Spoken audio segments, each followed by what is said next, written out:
And we are live. Welcome, welcome, welcome, everyone. Happy Friday to each and everyone. Thank you so much again for joining us on another Friday with Mystic Sensation, your host, Anne Marie, and Byron. Byron, the primary speaker. We want to say happy Friday to those in television land. Happy Friday to our silent viewers. Happy Friday to those in the chat. And thank you guys for the support that we have received over the past few weeks. Thank you to all the new subscribers and welcome, welcome, welcome. Want to say welcome to those in the chat. Welcome straight up, Truck Life. Happy Friday. Thank you so much for joining. Truck Life is said ready and waiting to hear the boss, Mr. Byron, speak. All right. All right. So when you're coming in, remember to thumbs up the live, share us out if you can. If you have a platform, that will be greatly appreciated. And if you're new to the channel, please just show us some support by subscribing. That will be greatly appreciated. Welcome, welcome, Donna. She's saying good night to everyone. Happy Friday yourself, to Donna. you. All right. So before I turn over to Baron, I just want to continue encouraging people that once election is called, whether the local government or general, please make sure you go out there and vote. We cannot stress it enough. During the 2020 election, only 37% of persons voted. So basically, it was not really a victory, it was a win by default.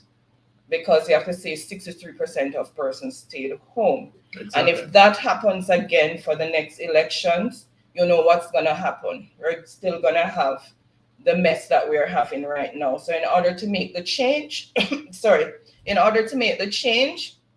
we all need to go out and exercise our rights. Voting is a right, it is not a privilege. So please go out there and exercise your right to vote. Put your country first above partisan politics.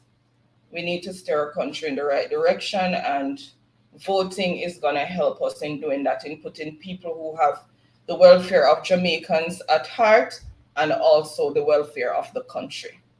All right, so then I say exactly win by default. Yes, It was not a real victory. 37% is not a victory, it's a default. Right? Welcome, Simone. Happy Friday to you, Simone Muir. Welcome. Saying good night, one and all. You be back. Welcome. Right. Thank you so much. And Juba Bruce, welcome. Happy Friday. Also, Stacey's vlog. Welcome. She's saying Jamaicans are embedded in partisan politics. We're just hoping with time and enough education, we can change the mindset.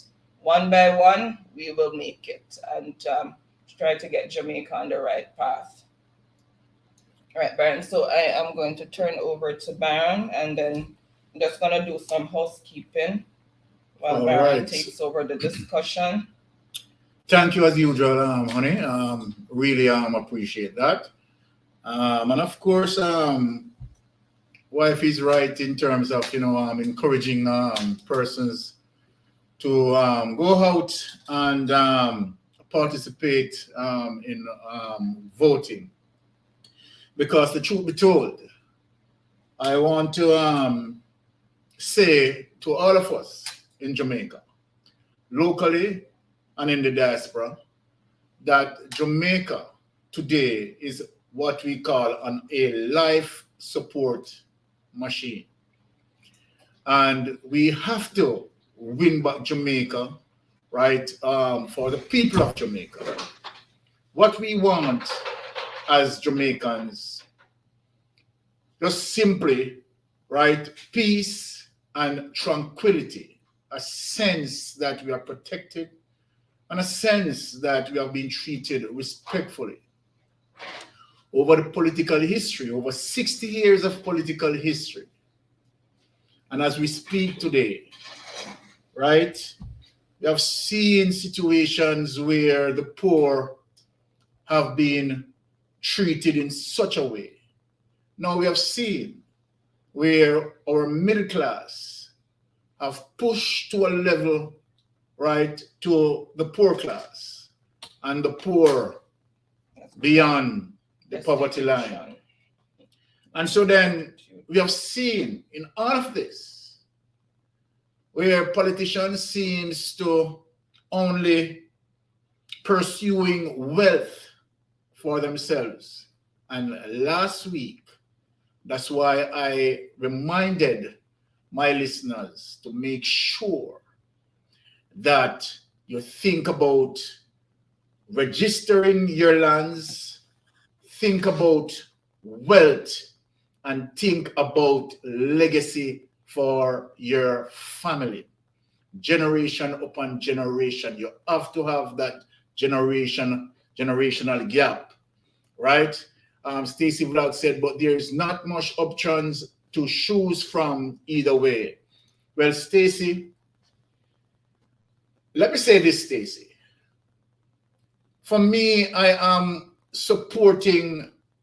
want to support the People's National Party, right? For the reason of the principle of what Mark Golding stands for. A principle that was set by Michael Manley.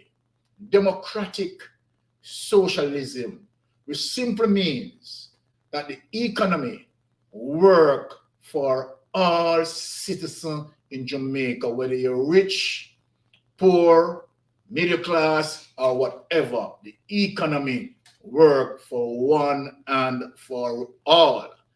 As it relates to the philosophy of the Jamaican Labour Party, and people need to study it and research it, more associated with capitalism, and so then, as I said, private sector drives the economy.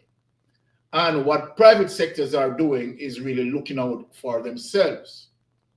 And this is why tonight is going to be so important in terms of some discussions that I want to speak on. Now, as it relates to Labour Party ministers within the GLP, it appears, and I'm going to show the evidence. Now, Mystic Sensation is not going to speak on issues where we don't have the evidence, right?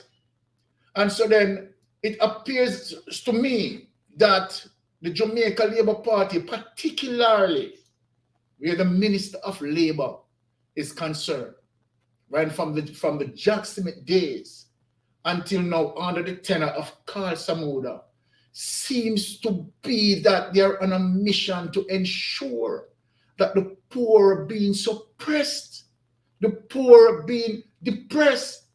And I'm wondering to myself, why? Because under no circumstances that we have seen, right, where even Carl Samuda in present time making help to preserve laws that protected the poor.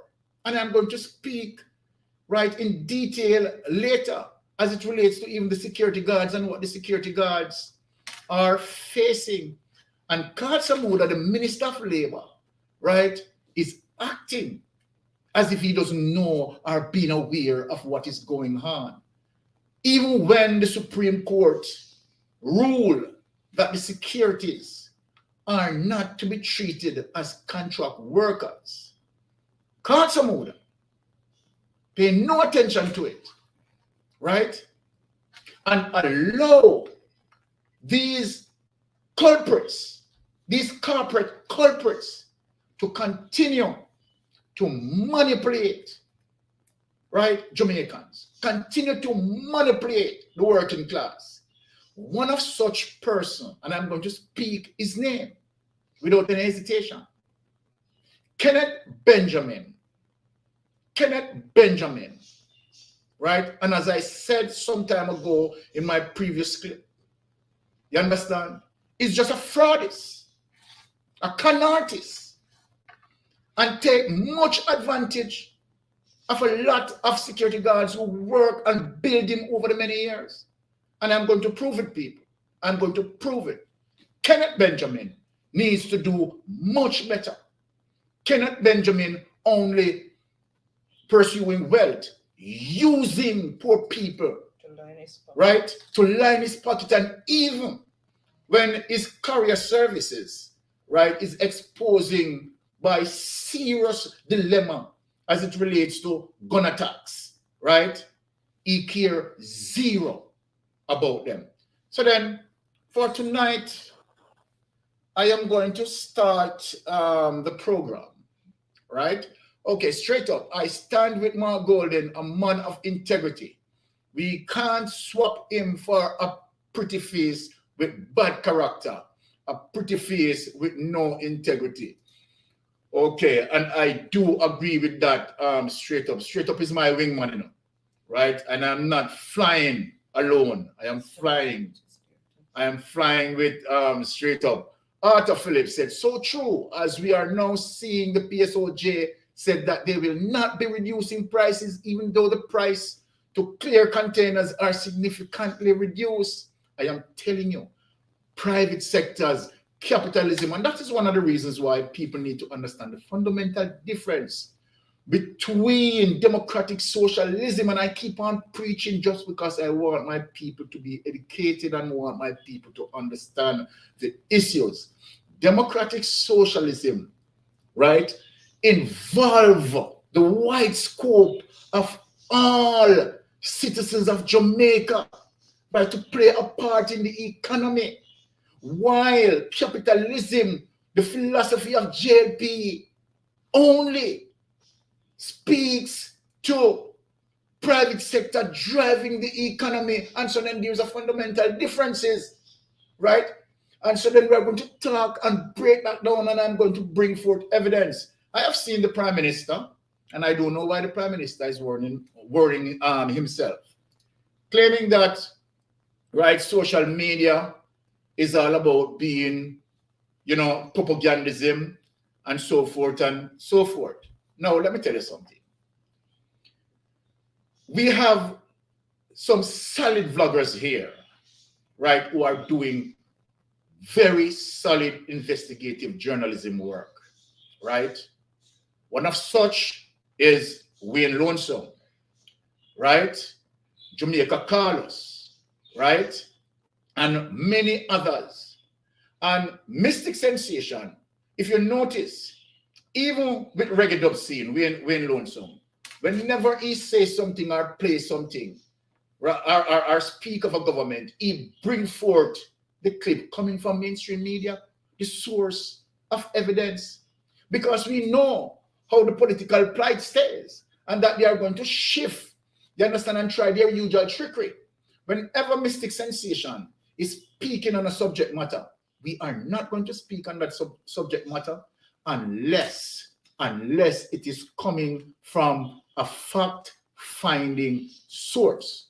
Unless the Prime Minister wants to deny that him being the subject of what we are displaying, he's not the person in that video clip.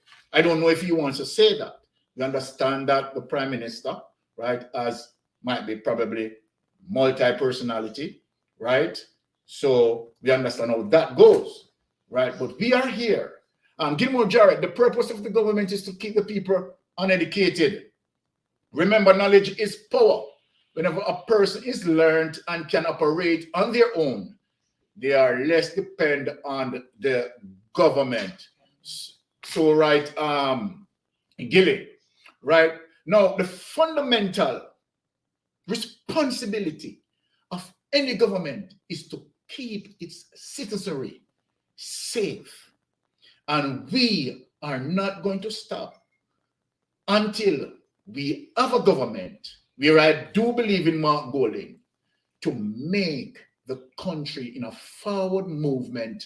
And as we deal with nation building, Mark Golding is that person who is going to go into that driving seat and drive us in that journey. But before I go any further, Arthur Phillips, I think we should look with keen eye for the censoring of bloggers in this new constitution. Right there, Arthur. So right. Now, I have some intelligent people, you understand, in my chat group, and I really applaud them, right? Persons who are not diated, persons who doesn't carry a myopic view, but person who open their lenses, right? Persons who have the ability, the capacity to compare, right? And have an understanding of the issues. So I love my followers. My followers, kudos to you, right? I love you so much. But before we get into the intricacies of things, I am going to ask the Prime Minister, Andrew Holness, to lead us into a word of prayer. So, we have to have a little reverent hand in our thing. So people, please allow me to ask Mr. Andrew Holness to lead us into a word of prayer. Please play the clip on it. Okay, welcome to everyone who's just recently joining. Thank you so much and happy Friday. Welcome Daniel who's just joining in. Happy Friday to you. Thank you. All right, so let me just get the Prime Minister to just lead us off in the word of prayers Baron requested. Okay. All right, you're on spotlight, sir. Go ahead, sir. Always pray for your nation in the church. But there is always something symbolic when the leaders of the nation say to the people of the nation, let us pray.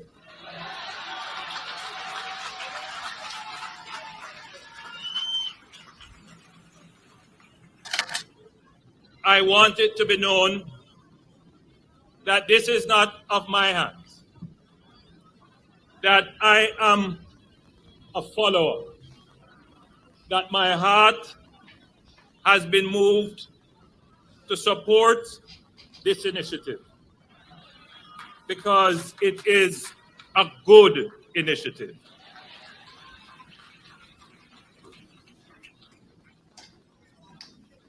We pray not because we don't want to work.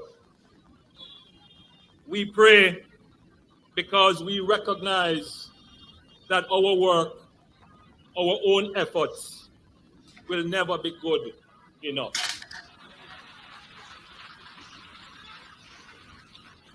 We pray because we recognize that there is a force that is stronger than us.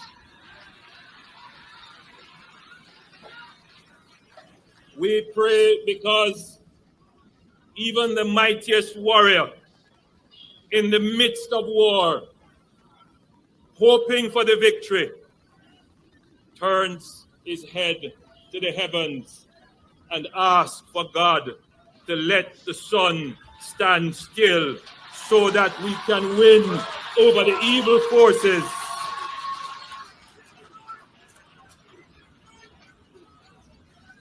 Eternal God and Father, we worship and exalt your name. You are God above all gods, governments, institutions, the church, and above all of us. And now, O God, according to your will and purpose, I come into agreement with all prayers which have been prayed and ask that you grant them in Jesus' name. Eternal Father, throughout our history, many have wronged us, our loved ones and our nation from time to time. We forgive them all and give these matters into your hands today. Lord God and eternal Father, I come to you today on behalf of my nation, my family. My wife is here with me in prayer.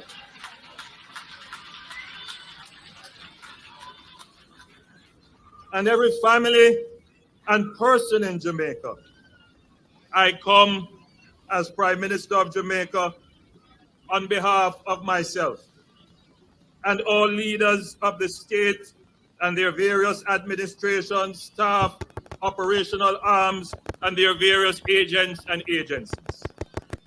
Lord God and Eternal Father, I come acknowledging that we have sinned against the people of Jamaica. We have sinned against our fellow man. We have sinned against our family members and relatives. We have sinned against our neighbors, strangers, and visitors. We have sinned against the children, the youth, and the unborn. We have sinned against the poor and the weak and the elderly and the sick. We have sinned against the free and the imprisoned. We have sinned against those in the care of the state, including the children, the mentally ill, the elderly, the prisoners, and others.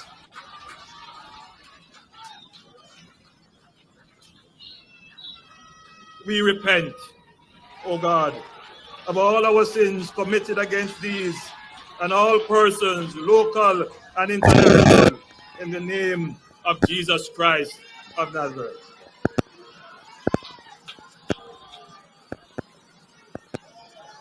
Okay. So let me say this, my ardent listeners.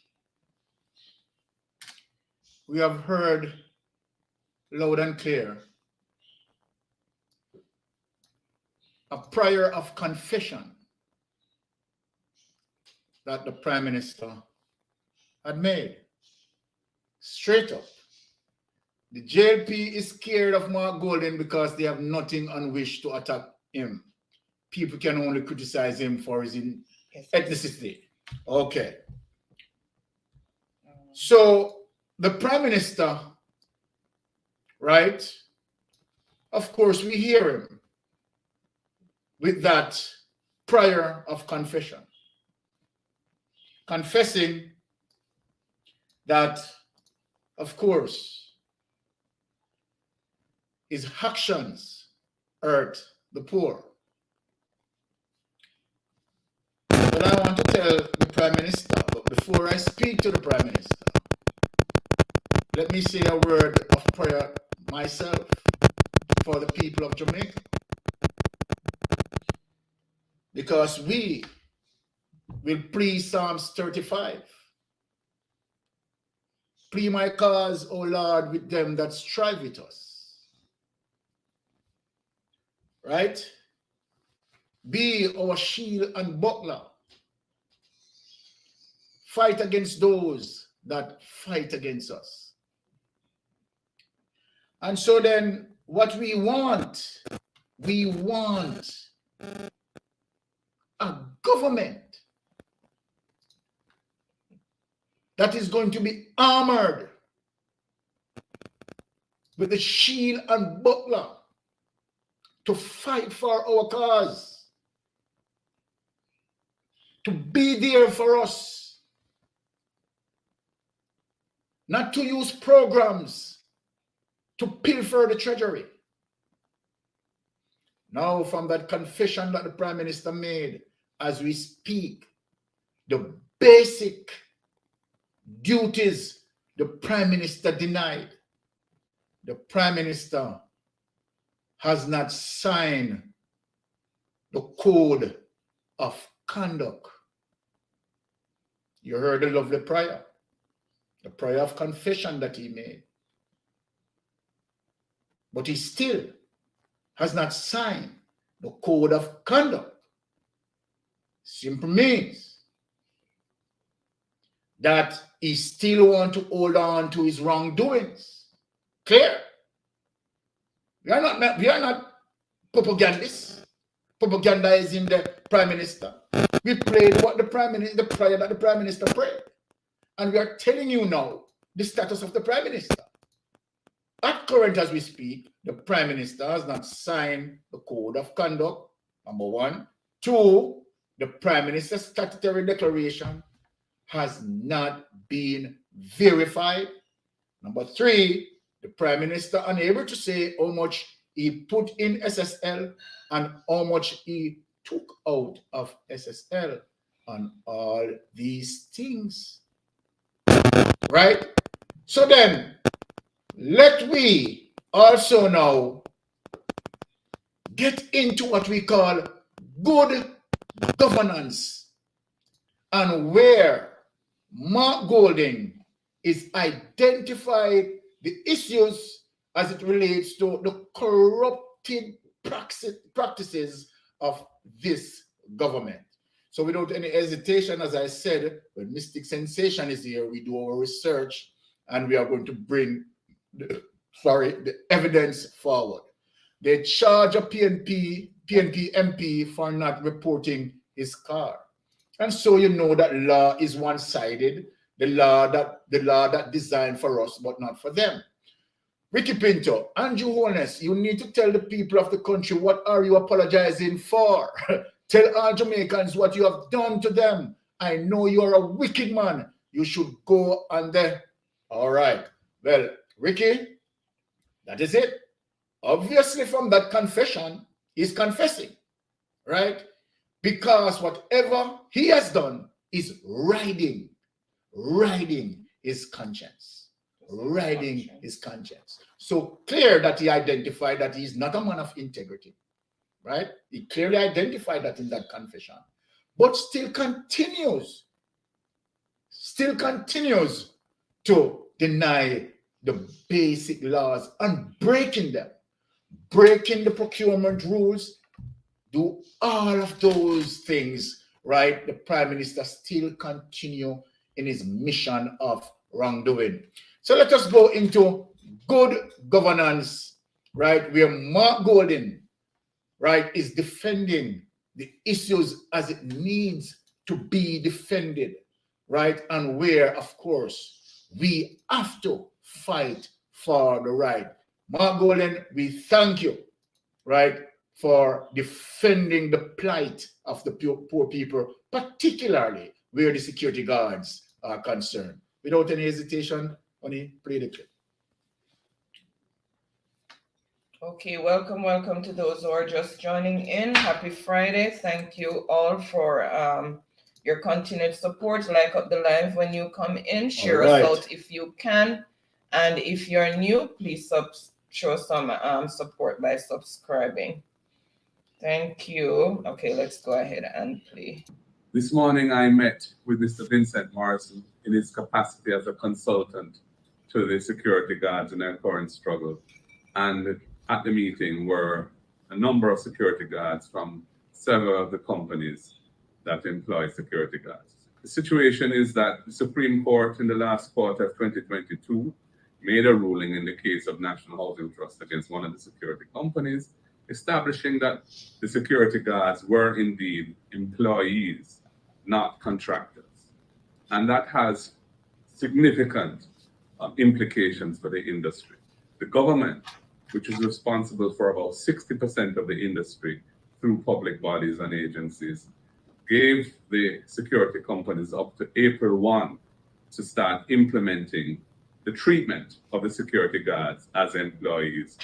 However, how that is manifesting is the security companies are requiring their guards to sign contracts which essentially waive and release, in other words, give up all their accrued rights from the past in respect of which they were employees. Naturally, the guards are very reluctant to do that because it's very unfair on them to expect them to do that. We understand that the companies are facing additional costs at this time arising from treating these workers as employees and not contractors. And of course, the minimum wage increase that was awarded recently will also have an impact there. The guards are prepared to be reasonable. They want the employer companies, the security companies, to do well, to continue in business so that they can get work. On the other hand, they are not willing to relinquish their rights as a condition of being able to continue to operate in the industry. It is a situation calling for a negotiated solution. The government has apparently washed their hands of it and saying it's a private matter and the guards must either go to court or pursue whatever remedies they have. In my view, that's a dereliction of duty on the part of the government because this is an industry which employs tens of thousands of Jamaicans, and the decisions here would impact not just the guards, but their families. The government should be an honest broker, bringing the parties together to find an acceptable and balanced solution. I'm calling on the Prime Minister to intervene in this matter and to have his Minister of Labour bring the parties to the table and start to negotiate a solution, failing which the guards will have to take whatever action is available to them to protect their rights. That would be avoided if a negotiation can ensue.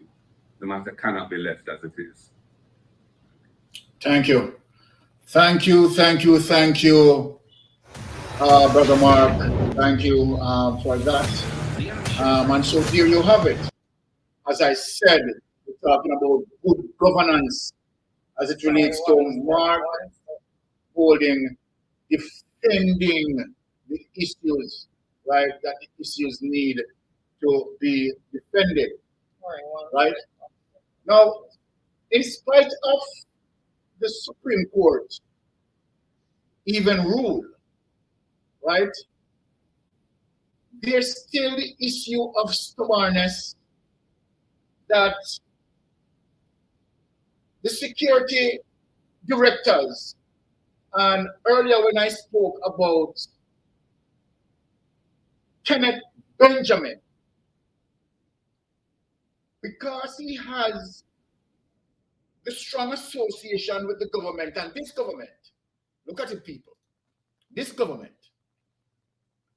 I played the clip earlier where Andrew Holness praying and saying all the good words that he believes that we need to hear. And that is a situation with an artist, a three-card man, right? Because he believed that, okay, just give them what they want to hear. And he took the politics into the church. And be first enough, right? Speaking, right, as it relates to what we want to hear, which is really, really serious. But I'm going to get into details tonight. Any section or component that you've already created and speak to the issues as it relates to the cruelty of the corporate world, right?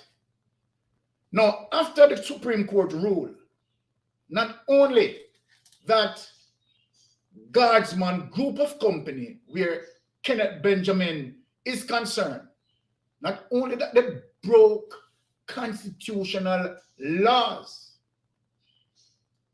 but even after a ruling from the Supreme Court said, okay, these securities are not contractors, they are employees.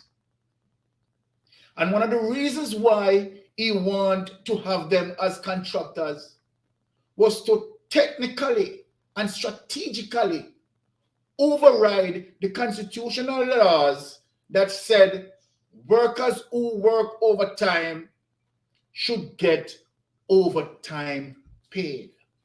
Overtime hours work should be overtime hours paid. And the government of Jamaica, the current Prime Minister, Andrew Holness, who claimed that he's looking after poor people. He's there fighting on behalf of poor people, saying it with his mouth and crushing us with his feet, walking on us. Turn his back. And him as a Prime Minister, as what Mark Golden said, dereliction of duty, should have now intervened, right? And instructed Kenneth Benjamin forthwith to obey the laws that passed by the Supreme Court. The government flatline on the issues and still have Kenneth Benjamin, a fraudist, And I am openly calling Kenneth Benjamin a fraudist because he is. And I am going to prove it tonight where he is indeed a fraudist, a liar. He sold the metaverse to Jamaica. How equipped the metaverse is.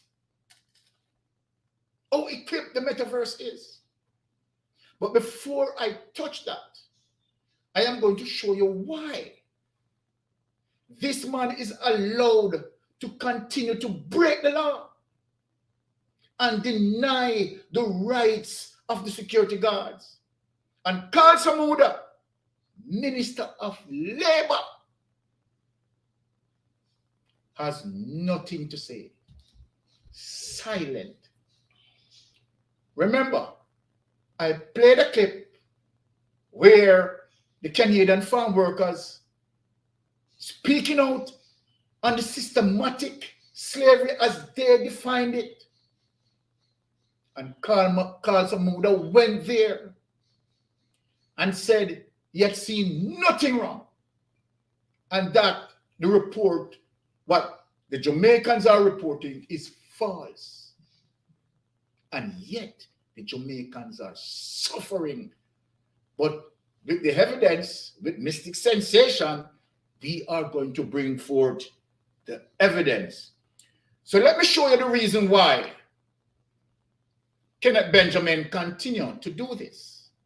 Because Kenneth Benjamin has big friends in government. Kenneth Benjamin has influence. Kenneth Benjamin, right, is also sponsors campaign, right, and part sponsors election. So Kenneth Benjamin, you understand, is allowed to break the laws, allowed to tear down constitutional norms because of his association within the corporate space. Without any hesitation, don't take it from me. Let me play it for you to see the association of Kenneth Benjamin with all the big political wigs. Without any hesitation, play it on it. Okay, welcome again, each and everyone. Happy Friday. Thank you so much for joining. Really appreciate each and everyone. Culpable in this. Okay, Davis White is also culpable in this. Of course, Arthur, you're perfectly right. So Mr. Samuda has no interest in representing people. Definitely right. That man is a vicious man, the Jamaica Labour Party.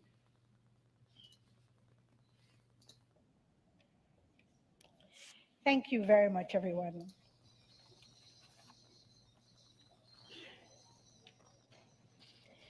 Minister of National Security, the Honorable Dr. Horace Chan. Okay. Minister of Science, Energy and Technology, the Honorable Darrell Vaz. Okay. Minister of Labor and Social Security, the Honorable Carl Samuda. There you go. Leader of the Opposition, Mr. Mark Golding. Opposition Spokesman on Finance and the Public Service, Mr. Julian J. Robinson. Guardsman Group of Companies founder and executive chairman, Dr. the Honorable Kenneth Kenny Benjamin. Guardsman Group Managing Director, Mr. Veniwala. Guardsman Group Director, Ms. Renee Menzies McCallum. Guardsman Group of Companies, directors, management, and team members all, distinguished guests on location, and those watching online via the Guardsman platforms on Instagram and YouTube. Members of the media, ladies and gentlemen, good evening, and welcome to a new dimension in security. I am Carlette DeLeon, and my wonderful co-host. I'm glad you got that part of the program, Carlette.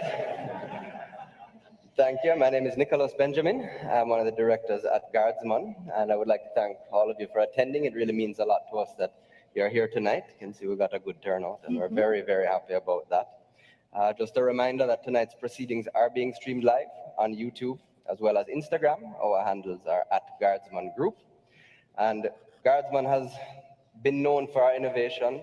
Our chairman pioneered the industry in 1977 and changed it as it was known then to what we know it now. We look forward to introducing you again to a whole new dimension of security. And thank you again for joining us. I'm really looking forward to tonight because I got a sneak preview. And if you will allow me to introduce our first speaker, I'm really excited about that too. May I? I'm excited to hear you do it. Thank you. I'm sure that we can all agree that by any measure, Kenny Benjamin is an exemplary business leader. Through his vision and tenacity, Mr. Benjamin has founded and built the expansive Guardsman Group of companies. Over the course of his very successful career, he has set the bar for the security industry both here in Jamaica and across the Caribbean. Often described as a passionate entrepreneur, his contributions to national development through employment and philanthropy are well documented. Unfortunately, time does not allow us this evening to explore his many and varied charitable endeavors. But clearly, he is a master of time as he serves on numerous boards and maintains multiple civic associations. Moving from his professional life, something you may be familiar with working at Guardsman, those privileged to know him know that he's a kind and gentle man with a warm and welcoming disposition. And it is for that reason that he is the perfect person to give the official welcome. Ladies and gentlemen, please join me in welcoming to the stage none other than Dr. the Honorable Kenny Benjamin.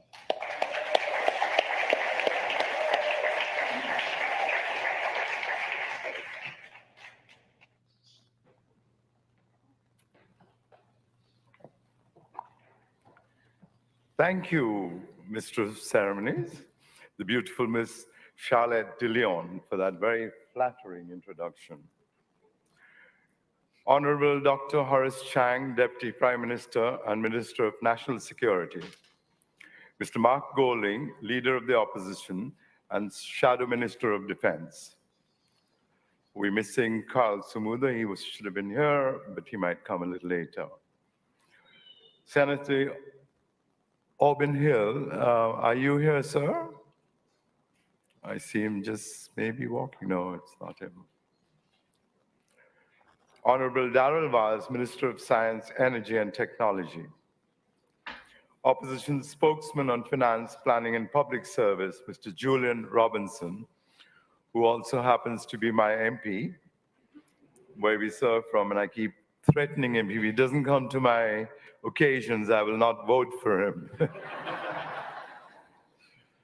Our overseas business partners, welcome.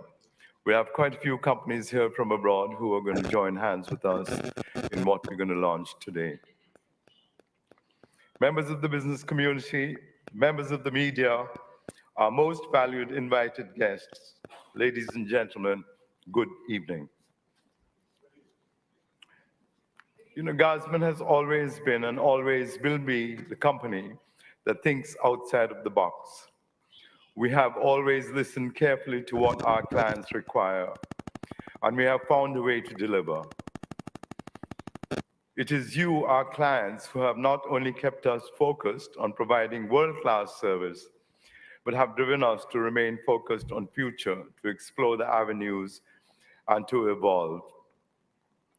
In 1977, believe it or not, I don't look that old, I formed Guardsman Limited because I saw a need for quality security services in Jamaica. It quickly became the leading security provider in Jamaica. And together with Marksman, now we employ over 8,000 members across the Caribbean, which, by the way, covers about 10 islands. Again, by staying close to the needs of the market, Guardsman Armored was created in 1982 and offered secure cash and transit services, which we now know as successful high-risk financial and technology outsourcing company, which we launched just a year ago called Beryllium.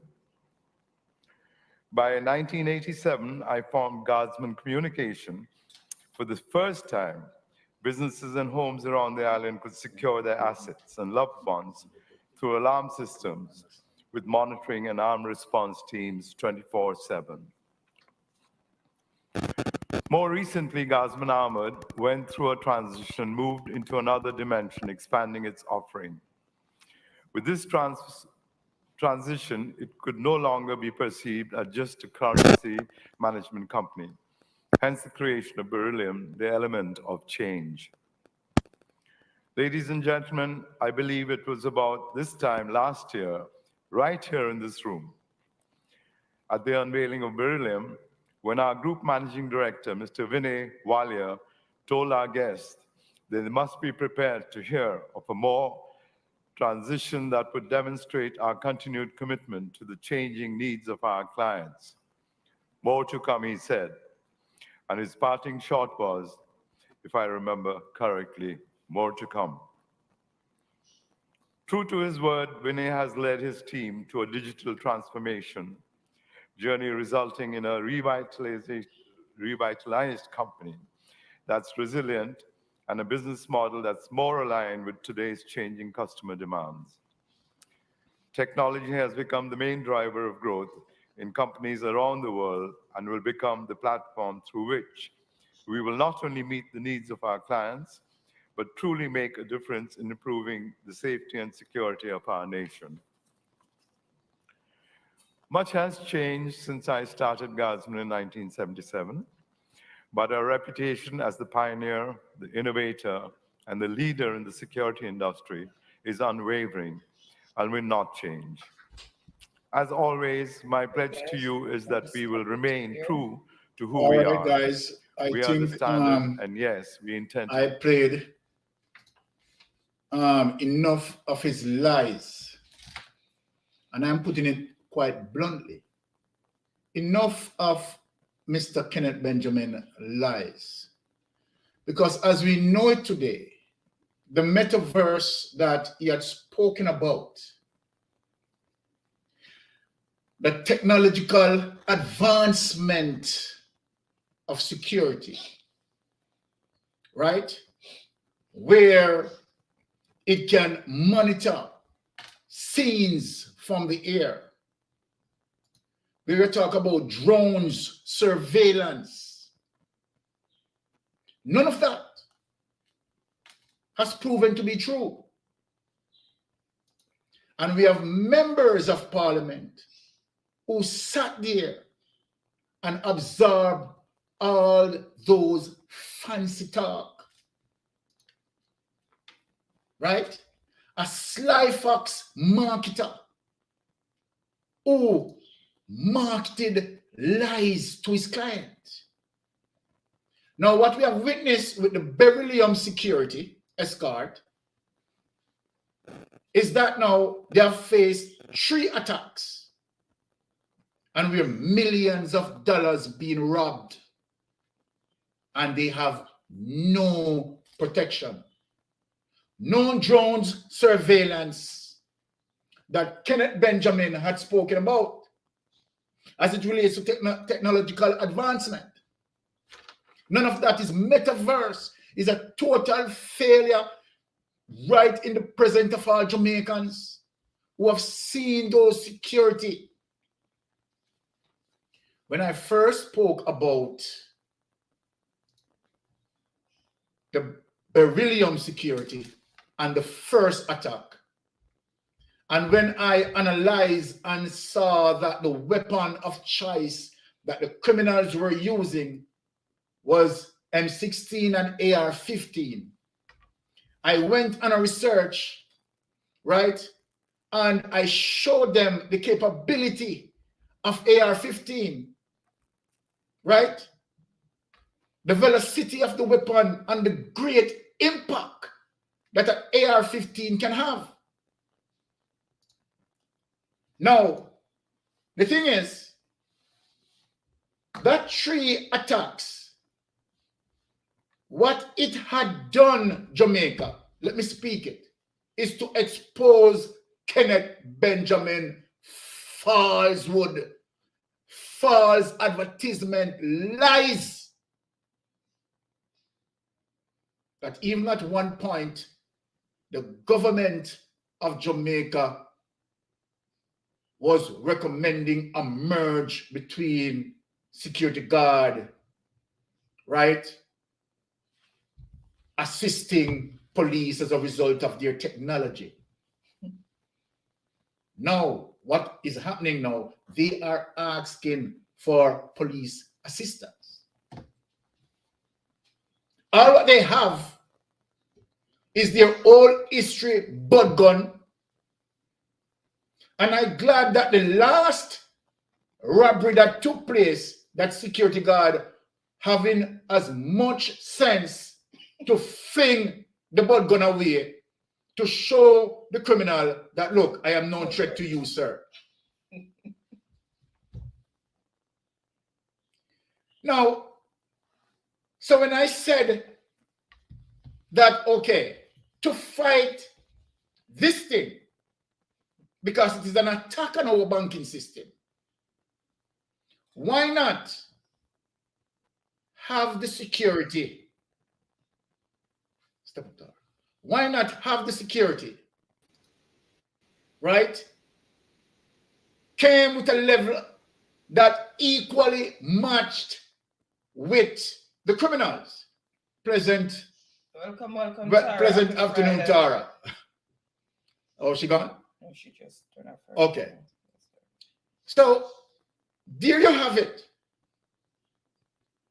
3 attacks. I remember saying to them, right, saying that, okay, from the first attack, I said to them, and people can go on my channel and see where I spoke about Beryllium. I said unto them that this attack is very organized and you don't know where next they are going to attack. I said it. And everything that I spoke out of my mouth happened to the Beryllium security. Every single word I spoke. But I'm going to speak something again tonight. And regardless they want to go around it, let me speak to you, all security guards out there. And I understand the position that you're in. You know, it's your livelihood, right? And maybe jobs are not readily available. Jamaica tough. We understand that. And so then, this is a situation that Kenneth Benjamin exposed his men to face, knowing very well, Kenneth Benjamin know, that the criminal armament is way sophisticated than Beryllium. Using soft vehicles to escort money. Right? Going cheap to generate maximum profit because of greed and exposing the lives of our poor Jamaican citizens. Kenneth Benjamin, you're a wicked man. You are a vicious man. Now, to show you how vicious you are, and if you have any care for your security officers, you would have honored the Supreme Court ruling. You have security guards, Mr. Benjamin, in your companies working overtime and not being paid for overtime hours. Speak about that, Mr. Benjamin. You have security guards been working 7 days a week without a day off and not being paid overtime.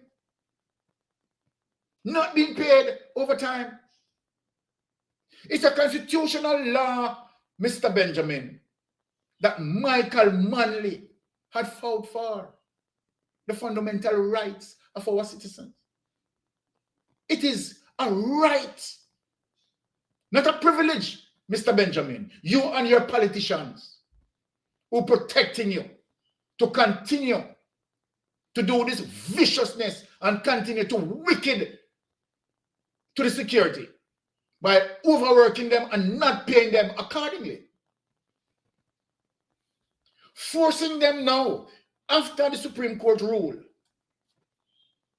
to sign contract to waive Their years of service. their years of service They that don't been get their owed to them. benefits. This is how vicious Kenneth Benjamin is. Where's Andrew Holness in all of this? Where is Andrew Holness? Of course, in all of this, to say, no, Kenneth Benjamin, you cannot do this. Where is Carl Samuda? Carl Samuda, where are you? Andrew Holness, you have just prayed. Right? You remember that prayer that you prayed? Eh? That prayer of confession that you prayed? Come on. Can that no work on your conscience, sir? To say, at least do the things that is right. You allowed Kenneth Benjamin to continue to break the law. Continue to break the laws. And even in the Supreme Court ruling, after the Supreme Court ruling, Kenneth Benjamin still breaking the law. Right? Still breaking the law. Carl Samuda, it's your responsibility, the Minister of Labor. Where are you, Carl Samuda? Come and answer to this plight. Come and answer to this plight. Why don't you speak and enforce the law that has already implemented? Right? And so then you, Kenneth Benjamin, openly breaking the laws, and all of you are aware, and yet you are asking the Jamaican people to give you a chance in the next election? Are you really, Carl Samuda? Let me ask you a question, Carl Samuda. Are you really going to come out and champion, you understand, to win back your seat? I want to know that. Eh? After you're doing this. But you know what, Jamaica? Let me show you another viciousness of what Carl Samuda, right, is doing. So then, the Prime Minister is worrying about social media and the vloggers, right, splitting propaganda. So Prime Minister Andrew Holness, this one is for you. I want you to tell me which part of the clip that I'm going to play next, which part that is a propaganda. Because the person who had done this research is a professional person. So you tell me which part of what I am going to play now is a propaganda. So, honey, without any further ado, let us play, right? Because he claimed that we are propagandists and people are not to listen to us. That's why we do our research. Yes, that's why we do our research and we give the people the facts, because we are coming from a facts-finding mission. This is not about being diluted. This is about good governance. And we find you wanting. So tell me if this is propaganda. This is all angles. Dion Jacksmiller. And for this program, we're following up on the issue of farm workers' concerns about the conditions that some workers have said they experience on some farms in Canada. Now, in studio with me, I have Dr. Orville Taylor, one of our hosts on Hotline, Industrial Relations Specialist. We have Helene Davis-White, who is the president of the Jamaica Confederation of Trade Unions. She chaired the fact-finding team that investigated conditions that farm workers are living and working in Canada. And we also have another member of the fact-finding team, Danny Roberts. Later in the program, we'll be joined by representatives from the organization Justice for Migrant Workers in Canada. Before all of that, though, Giovanni Dennis has this overview.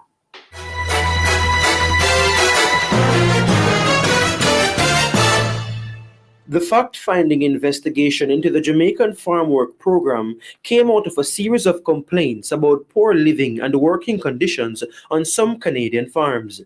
In a letter published in the Jamaica Observer in August 2022, some Jamaicans who are employed under the Seasonal Agricultural Workers Program, SARP, described the program as, quote, systematic slavery.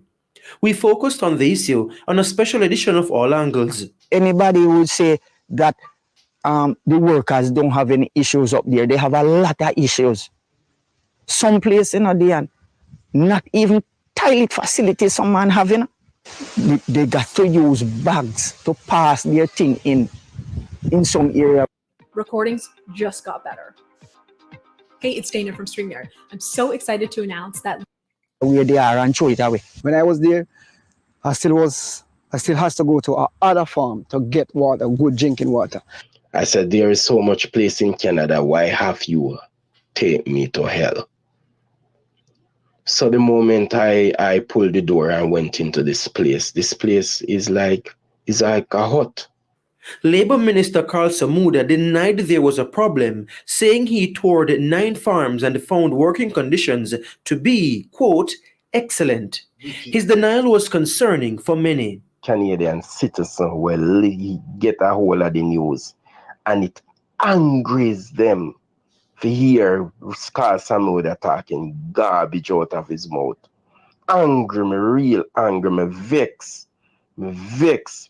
brother, because me know the pain where all of my brothers and sisters them I go through. After the uproar, the fact-finding team was named. The team conducted a survey, carried out interviews with stakeholders, advocacy groups, and other interested parties, along with visits to randomly selected farms, and held several focus group sessions. According to the report, the findings revealed no systematic slave-like conditions existing on any of the farms visited by the team. The overall assessment of the conditions of the Jamaican farm workers were described as good. However, the team discovered pockets of poor labor and industrial relations conditions, particularly in provinces outside of Ontario. Here are some of the key findings. 87.7% of the respondents' overall experiences ranged from fair to excellent. 12.4%, that's 1 out of every 8 workers interviewed, described the treatment as bad or very bad. 28.9% of women, nearly 30%, said their experience was bad or very bad, compared to 10.6% of the men. Insufficient hours, short contract, bad treatment from farmers, bad housing, and working conditions were some of the reasons given. Another complaint of the farm workers has been the inadequacy of the liaison service.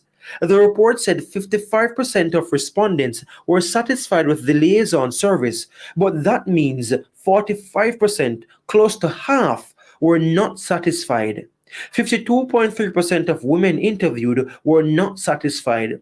65% of those not satisfied said the service was not accessible, responsive, or interactive, and 17% said officers were not ethical in their approach. Here are 5 of the 27 recommendations. 1. Priority should be given in the recruitment of liaison officers to persons who are trained and certified social workers. 2. Regularly scheduled meetings should be arranged with liaison officers using technology. 3. Liaison officers should arrange for at least 2 visits per season to the farms. 4. Establish basic standards which can be used objectively for the basic convenience of workers. For example, the number of washing machines per number of workers. Establish a system of ranking farms based on their compliance with established regulations and standards. Only farms with an acceptable or favorable ranking be allowed to participate in the program. Giovanni Dennis for All Angles. Okay.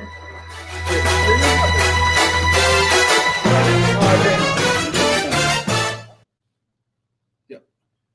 There you have it, my ardent listeners, right? That when we are bringing information to all persons who are listening to us, we owed our listeners the truth to bear. We value our listeners' time, that people spend their precious time listening to us. They want to get the facts and to be guided by it. And so then what we are geared about, we are geared about building a nation that will strive for all of us as it relates to integrity. So when I say I am supporting Mark Golden, I found those values in Mark Golden. Integrity is important, is an important feature of any leader. If a leader lost integrity, then that leader had lost his moral compass.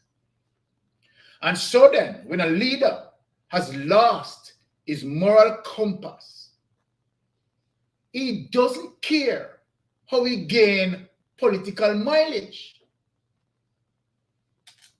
If he has to pray a prayer that appears to be convincing, if he has to pray a prayer because he knows that majority of Jamaica, right, is of Christianity background, and so then he can influence that, play up on the people's mind because he believes that the people are gullible. So on the trend of gullibility, is utilizing that, finding the vulnerabilities in people to win them over. A pattern of his behavior or modus operandi is what he had done, massing himself in clerks to say to the voting bloc, the strong voting bloc, I am with you. I shared the bosom of poverty with you. When you look at me, you see yourself. And he, of course, he saw that. Win over your trust. And as I said, this prime minister is skillful in playing up on your vulnerability. And so for persons who are gullible, this is not about die-hearted. This is about we on social media, right? Vloggers like Andre Stevens, vlogger like Jamaica Carlos, vlogger like Reggae Dub Scene, right? Vlogger like Talk Your Mind. We dig, we found the truth, and we disseminate it. And so then, we are not asking the people to believe us. We are saying to the people, look and see for yourself. Before I proceed any further, let me just go into the chat and interact with some of my ardent listeners and see what some of my ardent listeners are saying there. All right, let us begin with the chat. Okay, so that's where we left off. All right, Rocky Pinto, Andrew Holness. You read that. Oh, I've read that already, yes. Straight up. Did we hear him ask God to remove the glue from off his sticky fingers? And did he pledge, like the tax collector, to return all that he has stolen? No. That's why I said, you see, Ricky? All right.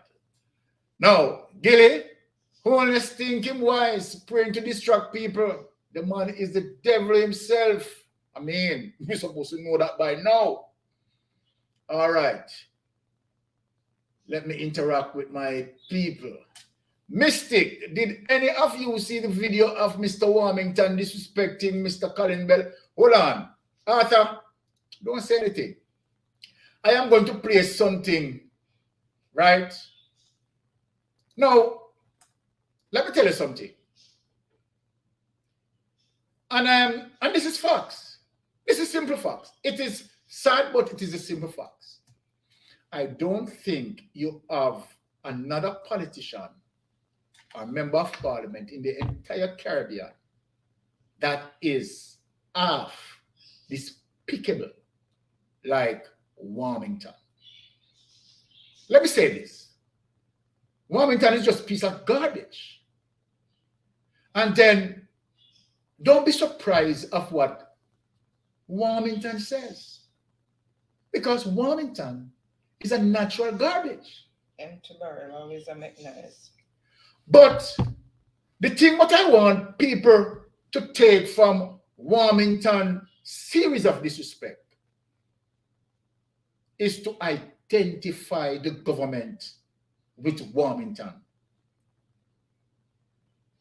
Because have you noticed that none of or any of Warmington disrespect, Warmington has been coached by the Prime Minister. And he has not apologized. And he has not apologized. Simple means that the Prime Minister stands parallel with Warmington for the obvious reasons. So let me go further in the chat because Mr. Warmington is the next person that I will be speaking about. So let me just go into the chat and warm up a little bit to deal with him. All right. I work at farm work for 7 years. The system is really not easy to how they treat us. And of course, Rocky Pinto, the truth has been surfacing. The truth has been surfacing. But the disappointing thing, right? Or it's not really disappointing, you know, because it's really an expected behavior from the Jamaica Labour Party. From Jack Smith comes straight down. It's a really expected behavior. Right? It's the modus operandi of Jamaica Labour Party, particularly where the Labour Minister is concerned. So there's no real surprise. Right? Exactly. So, you know, the political kickback and so forth and so forth and so forth and so forth, the program still have to go on because his pocket, you understand, being lined. I have no evidence though in terms of that. You understand? So let me just say that categorically. Right? I'm just saying because of the treatment. All right, let us go down in scroll down in the chat there and see. Byron, member Mount Cut Crossway, who wants to know that Jamaican are Christian-like people. Exactly, Jaro. And if he called God name, they will embrace him. Right? And so true. Sly Fox, sly. And we know that Jaro, that man is a sly fox indeed. Arthur, so mistakes, that's the reason why the security minister is pulling out all the stops for this man. He's a big donor, not a word on SSL. That is so right. And that is what, and this is a thing. This is a thing. And, you know, for people who are here listening to me,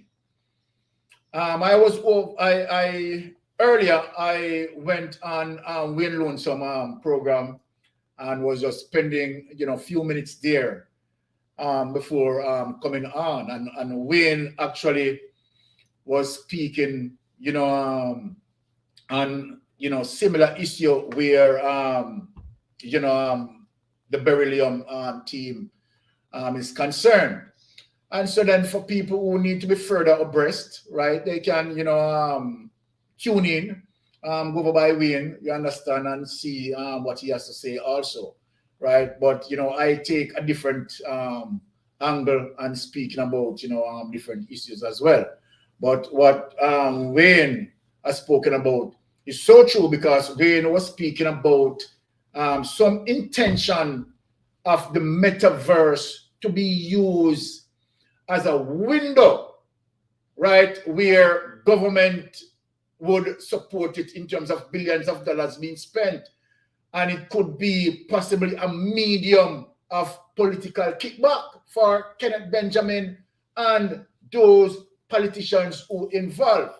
So that is, I think, in my understanding, that was what Wayne was trying to say, right? So people can, of course, see what Wayne have to say about that as it relates to that information. So Arthur Phillips, where are those drones to monitor Beryllium? Then Arthur, the man sold the megaverse. And you see, now this is some of the things when you have the politician talking about vloggers are propagandists and vloggers, you understand? And when you look at these things, it is not like, if you are saying that vloggers, right, are propagandists, in extension, you are saying also mainstream media, right, are propagandists. You're saying that mainstream media is our propagandists too. Because most of the source that we utilize here on our platform, they came from mainstream media. We only highlight it and go in deeper detail because the mainstream media is more controlled. They don't have the liberty to say what we think as it relates to how we are analyzing the situation. They cannot do that. But we go in detail and we do the raw cut in telling you as it relates to our analytical skills, right? And present it in a way to say, okay, all right, people, they're saying that we are propagandists. So what we are doing, here we are talking about the issues. Here is the source of the information to back up what we are saying. So we are here on a mission to prove them wrong that we are not a propaganda machine. We are speaking the truth, right, about this government, right, this field governance. All right, he was reading of a paper, Omar, but it wasn't from his art. Well, okay, well, based on the prayer, it seems like that, Omar. Anything else? He's emboldened by the silence of his party. Talking about despicable Warmington. Exactly, despicable Warmington, right? But we are going to touch him. Okay. Gilmore said, which garbage? Sorry, it's garbage in saying. Which? The recycler garbage container with the rotten fish. Yeah, you look, Gilly, it is the one with the rotten fish. All right. So, my ardent listeners, as we said, right, we always come from a fact-finding base. So, our next clip that we want to play, I want to touch now Mr. Warmington. And people, I left Mr. Warmington for last to show Jamaica how serious the SSL issue is. Let me take off my glasses. Jamaica,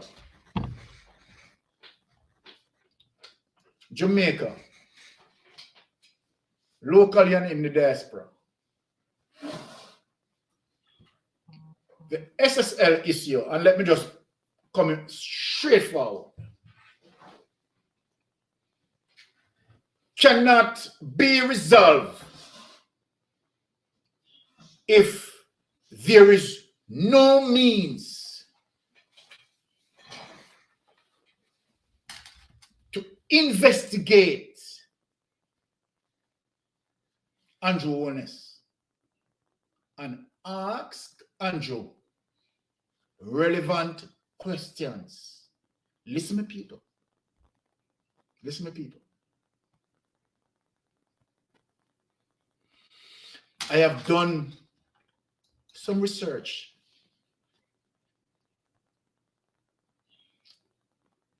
Right?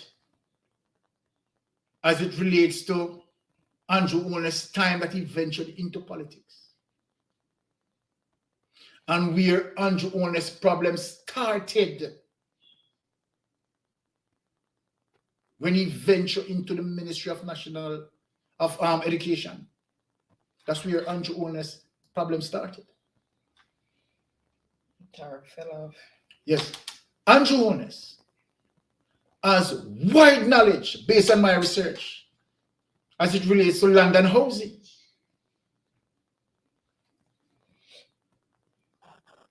That knowledge and experience took him straight up to the Ministry of Education. People, I want you to listen. But before I go into that detail, you know what? Let me deal with a chronological sequence. And I want for you to hear, to show you that Warmington, not only that Warmington is despicable, Warmington is a deadbeat corrupter. So then before I speak any further on it, let me play the clip. Play the clip. Okay, welcome everyone again. Happy team, welcome. Happy Saturday to you all over there in the Philippines. Thank you so much for joining in. Really appreciate each and every one of you who are here. Let's see. All right. Okay. A stark and stinging defense of the Prime Minister this evening by one of his ministers amidst questions and criticisms after the SSL multi-billion-dollar fraud. Now, it comes from Everett Warmington in the wake of former Prime Minister Bruce Golding's recent comments on the issue. Among the critics blasting the FSC and by extension the government's oversight of investment entities amidst the SSL fraud saga is former Prime Minister Bruce Golding. On a recent radio program, Mr. Golding suggested that the government dropped the ball. According to Mr. Golding, the government has a responsibility. They are the ones that issue licenses to these investment houses.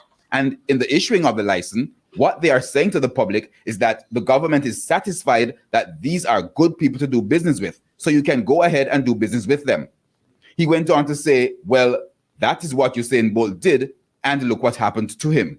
Well, that comment has not gone down well with Minister without portfolio in the Ministry of Economic Growth and Job Creation, Everett Warmington, who has blasted the former party leader. It's a guy who has lost his relevance and is trying to be relevant. But by attacking your own party, you're supposed to be. That don't make you relevant. And I want to say, Bruce needs to stop it and stop it now. Back off. Mr. Warmington insists that Mr. Golding's statement on the matter is not valid, suggesting that the government has no part in private transactions. My position, based on his statement yesterday and some program is on, enough is enough. We're going to talk about government to encourage people to invest in stock and what they do. When SSL, what on earth does the government have to do with SSL? That's a private investment entity. He further contends that the former party leader's comment is part of a continued attack on the current leader and the Prime Minister, Andrew Holness. What I find with this guy, he always finds some reason to go after Andrew Holness indirectly. And my position is, Bruce Golding, as leader, has been a failure. As Prime Minister, double failure. So he need to stop it now. So I believe if there's an issue, Bruce Golding, who has been a former leader, a former Prime Minister, call Andrew Holness and talk to him behind closed doors. But they keep on sniping, and it's an attack indirectly on my Prime Minister, my government, my party. And I will defend the Jamaican Labour Party, Andrew Holness administration, and Prime Minister Andrew Holness by any means necessary. Mr. Warmington was speaking during a tour of Northeast St. Elizabeth on Wednesday. All right, people. You heard what Warmington said, right? You heard what Warmington said. The important thing that I want people to take from what Warmington said is his last statement, that he will defend Andrew Holness by any means necessary. A quote from Malcolm X.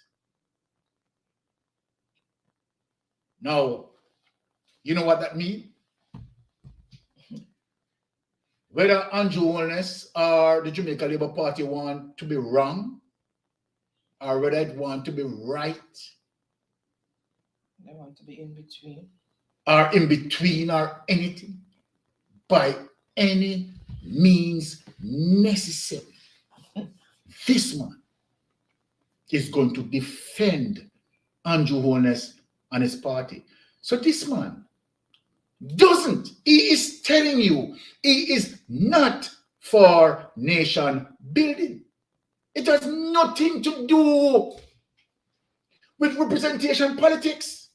Nothing to do with representational politics where this man concerned. And so then he doesn't care of fixing broken down bridges in his constituency. Because he's not about that. But the bigger picture that we need to look on is in relation to this man, this despicable behavior, being consistent and being allowed by the Jamaica Labour Party. So then, what the Jamaica Labour Party is saying is that they endorse his behavior. Now, look at this. When last week, and I know that my wife program is coming up, but you know, I want to get into something important. Very, very, very, very important. And I'm going to, let me speak to people. Andrew Holness had started some project in the St. Elizabeth region for persons who are listening to me to the St. Elizabeth region. And where, right, he has allowed some people to, of course, deal with land registration and get some land, right, to might be influence those people to gain political mileage. People, what you need to understand that Andrew Holness doing that or any member of parliament doing that, that is what they're supposed to do. It is not Andrew Holness land. It is the people's land, the citizens' right to bear land, the citizens' right to own land on the 4 processes that I spoke about last week. Providing that you know the processes as it relates to purchase, kinship, right? Squatting, Over a period of time. Right, over a period of time. All you need to do, people, and let me speak this, people, please hear me. Because I want to speak on something fundamental as it relates to what we call BRI, Chinese program. People, listen to me. We have seen our wharf handed over to China. We have seen some of our prime lands handing over China to facilitate in paying the debt for the highway that they built, $760 billion US dollars. Some of the subsidies being cut. And the truth be told, the government can't even honor some salaries to be paid. Because all of that debt, right, have to be taken care of as it relates to China. And plus what being owed to the IMF, International Monetary Fund. So when we talk about prime lands more prime lands will be going to China. And I want to discuss that program, but I am doing further research before I come out and speak on the geopolitical politics. Right? I'm almost finished that research and soon and near completion. And when I completed that, I will speak on that in length. So I am saying to Jamaicans, right? Persons who particularly in prime land areas who have been living there for years, please go to the land of commission or the commission of lands. I've been there for 7 years and over. So if you have been there according to the law, and that's why I brought it up, I did the research and brought the document according to the law. People listen to me. Right? Don't wait for no former politician to come assist you. They're not going to. They'll take it. They're not going to do it. They are taking the lands for them, their families, elites, and friends like Kenneth Benjamin. Might be him live for one of the primary land, prime land too. I don't know, me just I said. So people, if you found yourself in that situation, please go and deal with the application process. Go first and do a search. And after the search result will tell you whether it is registered or unregistered. If it is unregistered, say thank to God and proceed with your application. You deserve, every Jamaican deserves the right, for a piece of Jamaican property. You understand what I'm saying? So then people, please, I spoke on it last week, and I'm coming back this week, right, to speak on it.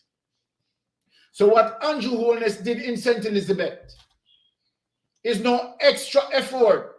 That is what we call representational politics. And members of parliament, you need to inform people in your constituency if they are in that situation and help them out.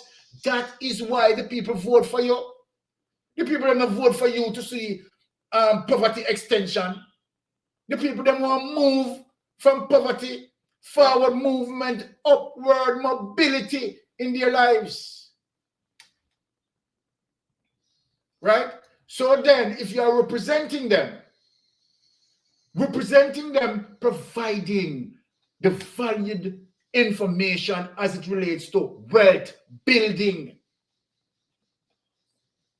Right? Because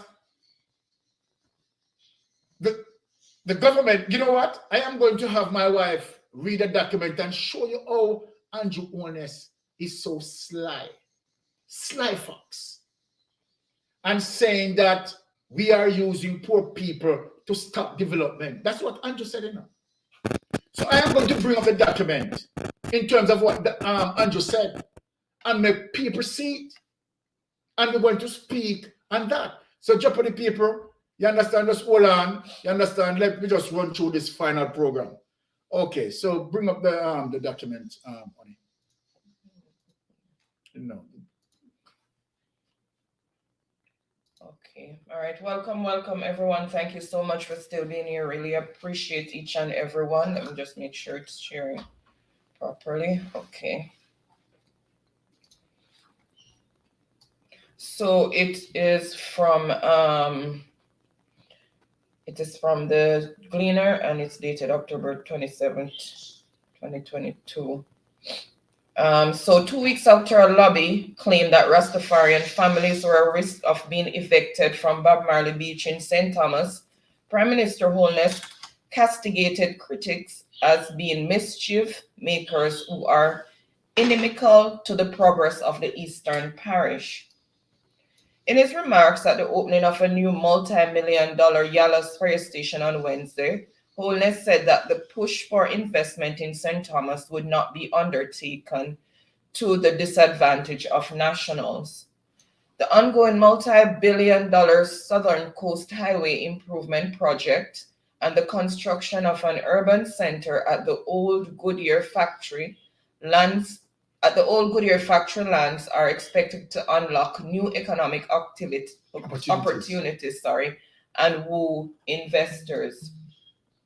Along the coast, we are seeing significant private sector interest in tourism development. I wanted to go and visit the Bob Marley Beach because I saw a social media post. I saw a video being circulated that Andrew Holness want to take away poor people land, Holness said before taking a long pause. He continued, I immediately saw through it because all that Andrew Holness has ever done is to give poor people access to land and housing.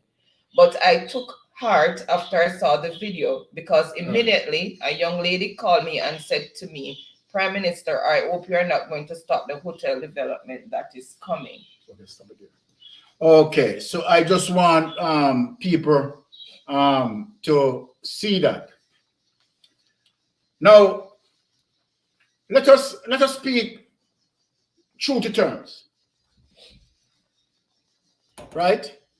Every Jamaican would want to see development that, you know, is going to encompass, right, the persons in the surrounding areas to be benefited from. Now, without me criticizing the program negatively or the potential of the development in any negative way, I am going to use a comparison.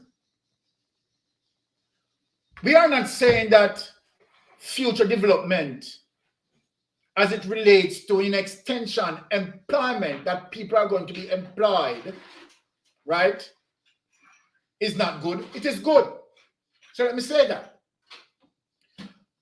What we are saying here, we are saying that persons who have been there on the land for years must also incorporated in the development plan. Hear me what I'm saying? For any development that is going to go on that coast, persons who have been utilizing that coast for years upon years, and you are just going to do that and just kick them off without anything.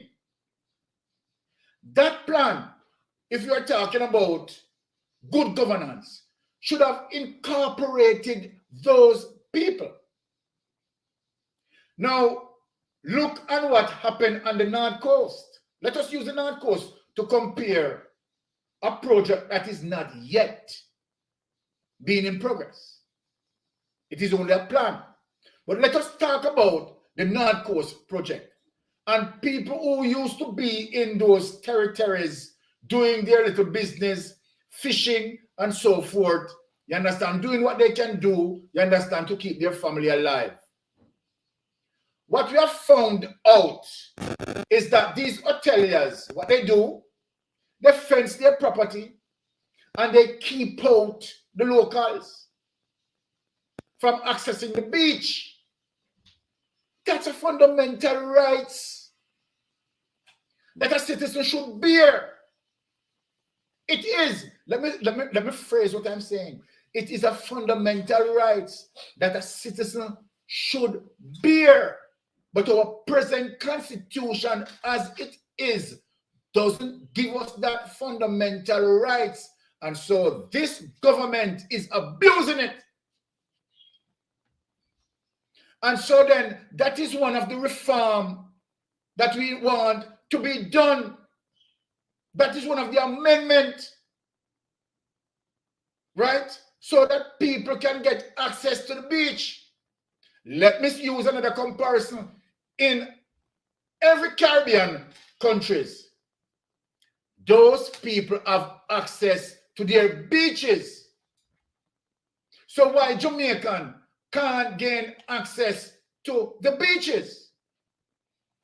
We are not talking about stopping development, as what Andrew was saying, that we are using poor people, you understand, to stop development.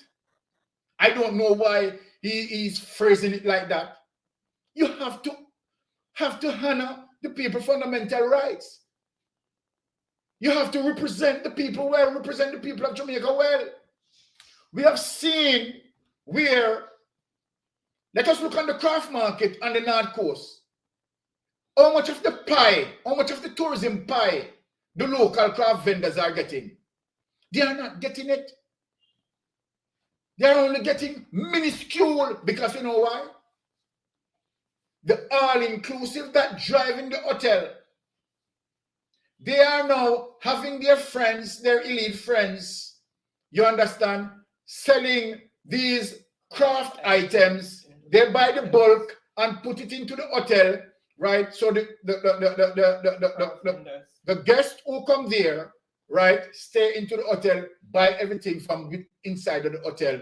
So they are not going out, you understand, to the local communities, you understand, to buy these craft items from the locals. So then if your development is to take away the locals' bread and butter, that is what we are talking about. That is what we are talking about. So the locals need more access to the bread and butter tourism pie. And let us ask this question.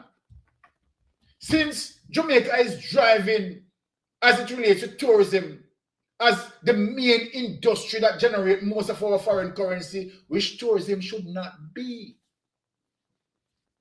The government should have its impetus drive on agriculture, not tourism. Because tourism doesn't plant here. Right? And so then, if something happened like the COVID-19 example that paralyzed the tourism within that period, that is what can happen. Now, so let me say this. We have seen more and more not so local looking. I am not in any form of discriminatory situation, but we are saying Jamaica belongs to us, the people who born in Jamaica.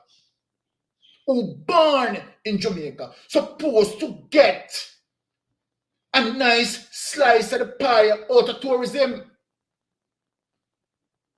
Right? But inside of the hotel is running competition with the local crafters.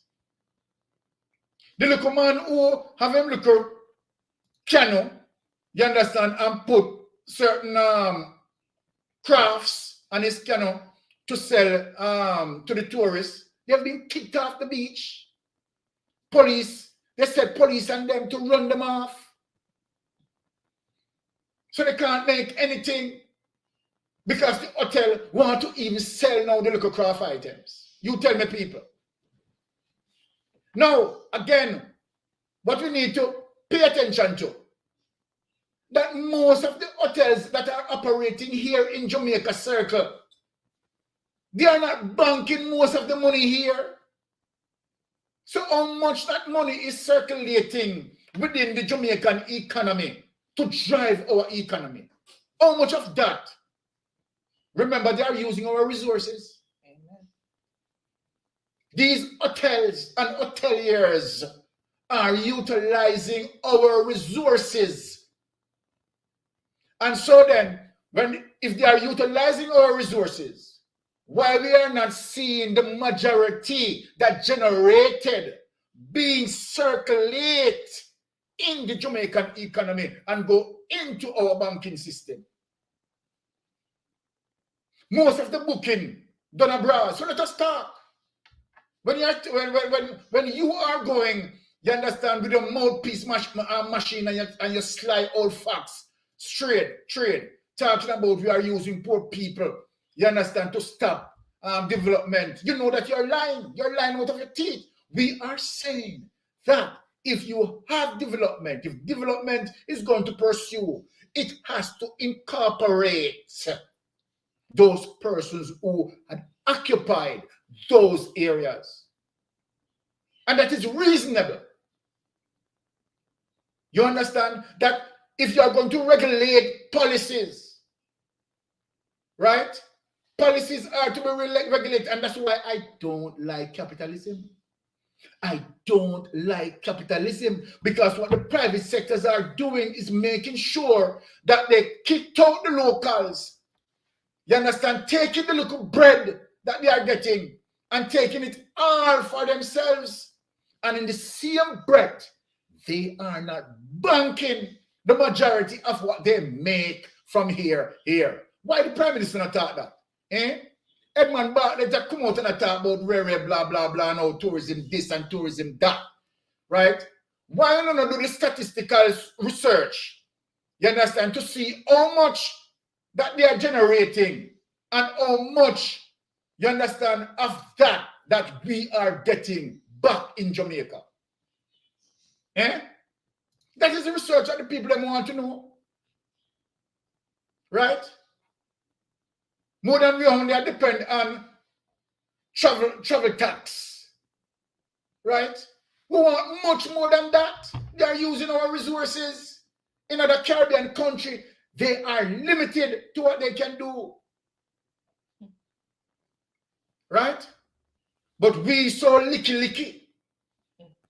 You understand that? Say nyami, and grabby. You understand that? Say, and then politicians only doing things which are them know them can get political kickback.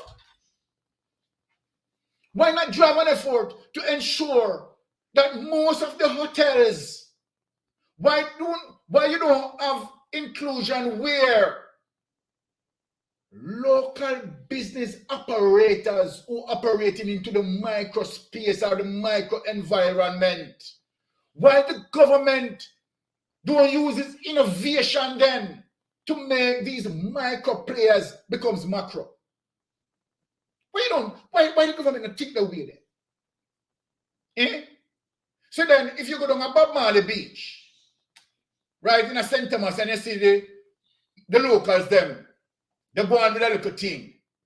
Why you don't study the local thing and see how much you can enhance that so that they can take it from a micro stage to a macro level? But what you have done, you kick them off of it and bring in your friend them. You understand? And collect the money under the table. May I talk about them tonight? Collect the money under the table. You understand? Because you're giving them what? Beachfront properties. Right? Promise them big, huge development. And so then, in a situation, you understand, Colonel Charles can have 1,500 acres for himself and will now sell it to the highest bidder. What happened to them Jamaican people there or Colonel Charles run off of the land and stop the people in business? And I tell the people them now that him so if you come farm, if you come plant cocoa for him. Just look on that. You didn't have any effort to study what they are doing there and said, as a government, let us see where we can use this effort of small business enterprise, right? And make it into a macro level so that Jamaicans can in a position to employ Jamaicans. And you will see less of the abuse in most of the hotel areas too. We have hotel workers working 6 days a week without not being paying overtime. I will we keep this going in our country now. People listen to me. Gilmore Jared, him days numbered, man ready to grab. Holness knows that he cannot be elected again. So the more big project he gets now, he can get a big piece of the pie. Remember, these projects are money borrow, and Holness have the key to the vault. Yeah, that's why we are making sure that the next government, you are giving that next government mandate to guess what? Reinvestigate SSL. We will see which part him land up where that is concerned. So he can go and do all the plans where I'm a plan. We have a better plan for him. Because if him thinks that we only want to get him out and don't investigate him, just All we want to do in terms of the Integrity Commission, muzzle them and put in laws that even if them retire, them can't speak on the matter. Don't worry. Don't worry. Whatever laws them install, you understand, we are giving Mark Golding a mandate to change them the law there. You understand, and we are operate because guess what? We to make sure that SSL face a thorough investigation. Right now, me finish, me start from call on Nigel Clark. Nigel Clark. Me start from call upon Nigel Clark to do any form of investigation. So then this is what I'm saying as it relates to development. Right? This Jamaican Labour Party government, you understand, and the capitalism philosophy that them practice, you understand, giving private sector, you understand, the utmost power to drive the economy and abuse the people. That's why the private sectors, them love him so. Because they have the upper hand to abuse under this government, under the philosophy of capitalism. And so we want to do away with capitalism. Right? And bring forward democratic socialism so every single person can play a part in the economy. Gone are the days when these dinosaurs, politicians, can practice them lies and twist up people. Social media is here to highlight those behavior, highlight those lies. Right? And we are going to make it our point of duty to guide our people to success and a better nation. We don't want a prime minister who cannot explain his wealth, who cannot explain his wealth. If you have a prime minister in any country, not only Jamaica, who cannot explain his wealth, that means his wealth comes from the treasury, point blank and period. Any prime minister, let me finish tonight. And let me say this so he can hold it in his head. Any prime minister who fail to, 1, sign a code of conduct, 2, verify his statutory declaration, 3, cannot explain fully how he sources wealth, that prime minister is pilfering from the treasury. That prime minister is suppressing the poor people of that country. That prime minister is stealing taxpayers' money. Plain and simple, and me now apologize for that. Moms, I am ready. Jeopardy people, allow me to hand over the project to wifey. All right. Sorry, wifey. Okay. All right. And let me say thank you to pass through and listen to a mystic sensation. When we have burned the fire, we burn the fire red over yourself. And we now cool it because we want to see justice for the people. Let me just read the chat before me just hand it over to moms and hand it over to wifey. Hand it over to wifey. All right, let me just read the chat, wifey. Okay. Well, let me go back up. Like you had too much fire today. We now start from blazing. Okay, let's start from here. From Gilly? Okay. Okay, can you imagine that an incumbent member of parliament defending the biggest larceny scheme in Jamaica history? Bruce, as a seasoned politician, speak the truth. Definitely so, Gilly. Definitely so. You know, I mean, that's Warmington, right? Warmington is like a hug to the wallow and dog to the vomit. He's beyond low. Yes, so true. Occompong Town. So true, so true.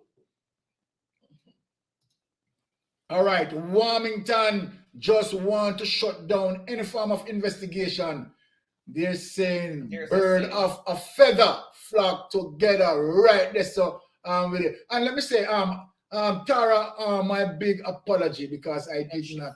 It seems like you fall off the program, and I saw you came up earlier, but unfortunately, you're not there. So, my apology for that, Tara. All right, thank you. Yes, let's get into it. Warning, just okay. Oh, sorry. All right. What was that before? Okay, you read that. Okay. Okay. Wiley. So what I want to say, why people don't have a right to live in Jamaica. Well, you see, hold on, really rich. And this is what I'm saying, right?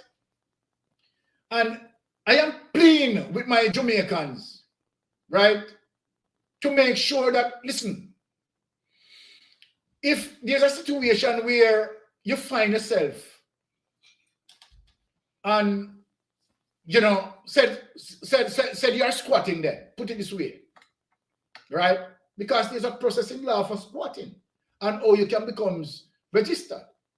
Or you can own the land. Or you can own the land.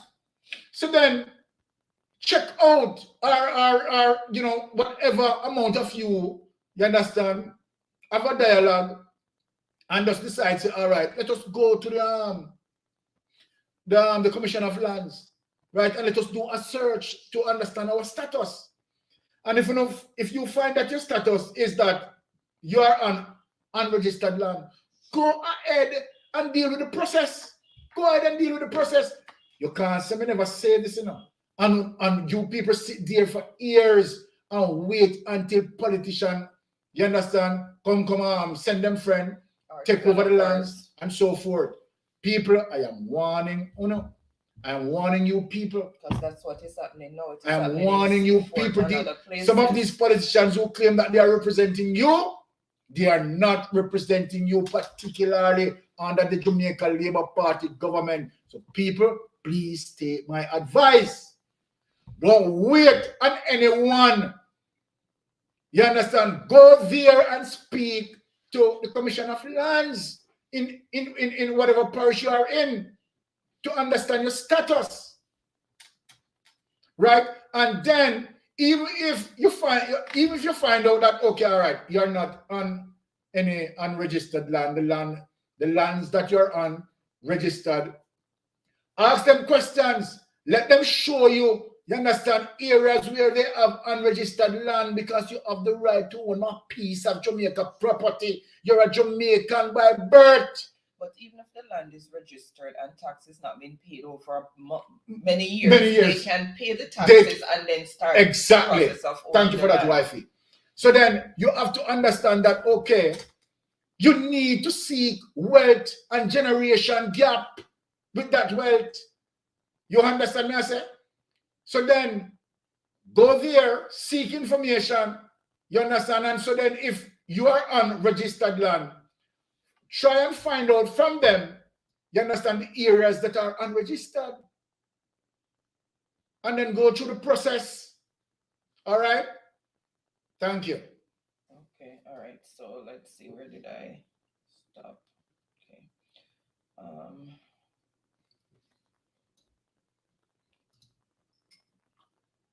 Government registered. Oh, you didn't finish that statement. You came up. Hold on. So that's the reason Mr. Charles wants the people to leave the jobs they created and come work for him. Crazy author. The man is out of order. Trust me. When I tell you the man out of order, the man passed out of order. And said all they want is Roman jump out. The man, look, the people them down in the place, they create them ecotourism, you know, already, you know. Self-efficient, you know. And him go there with him, trust me, the thing upset me, you know.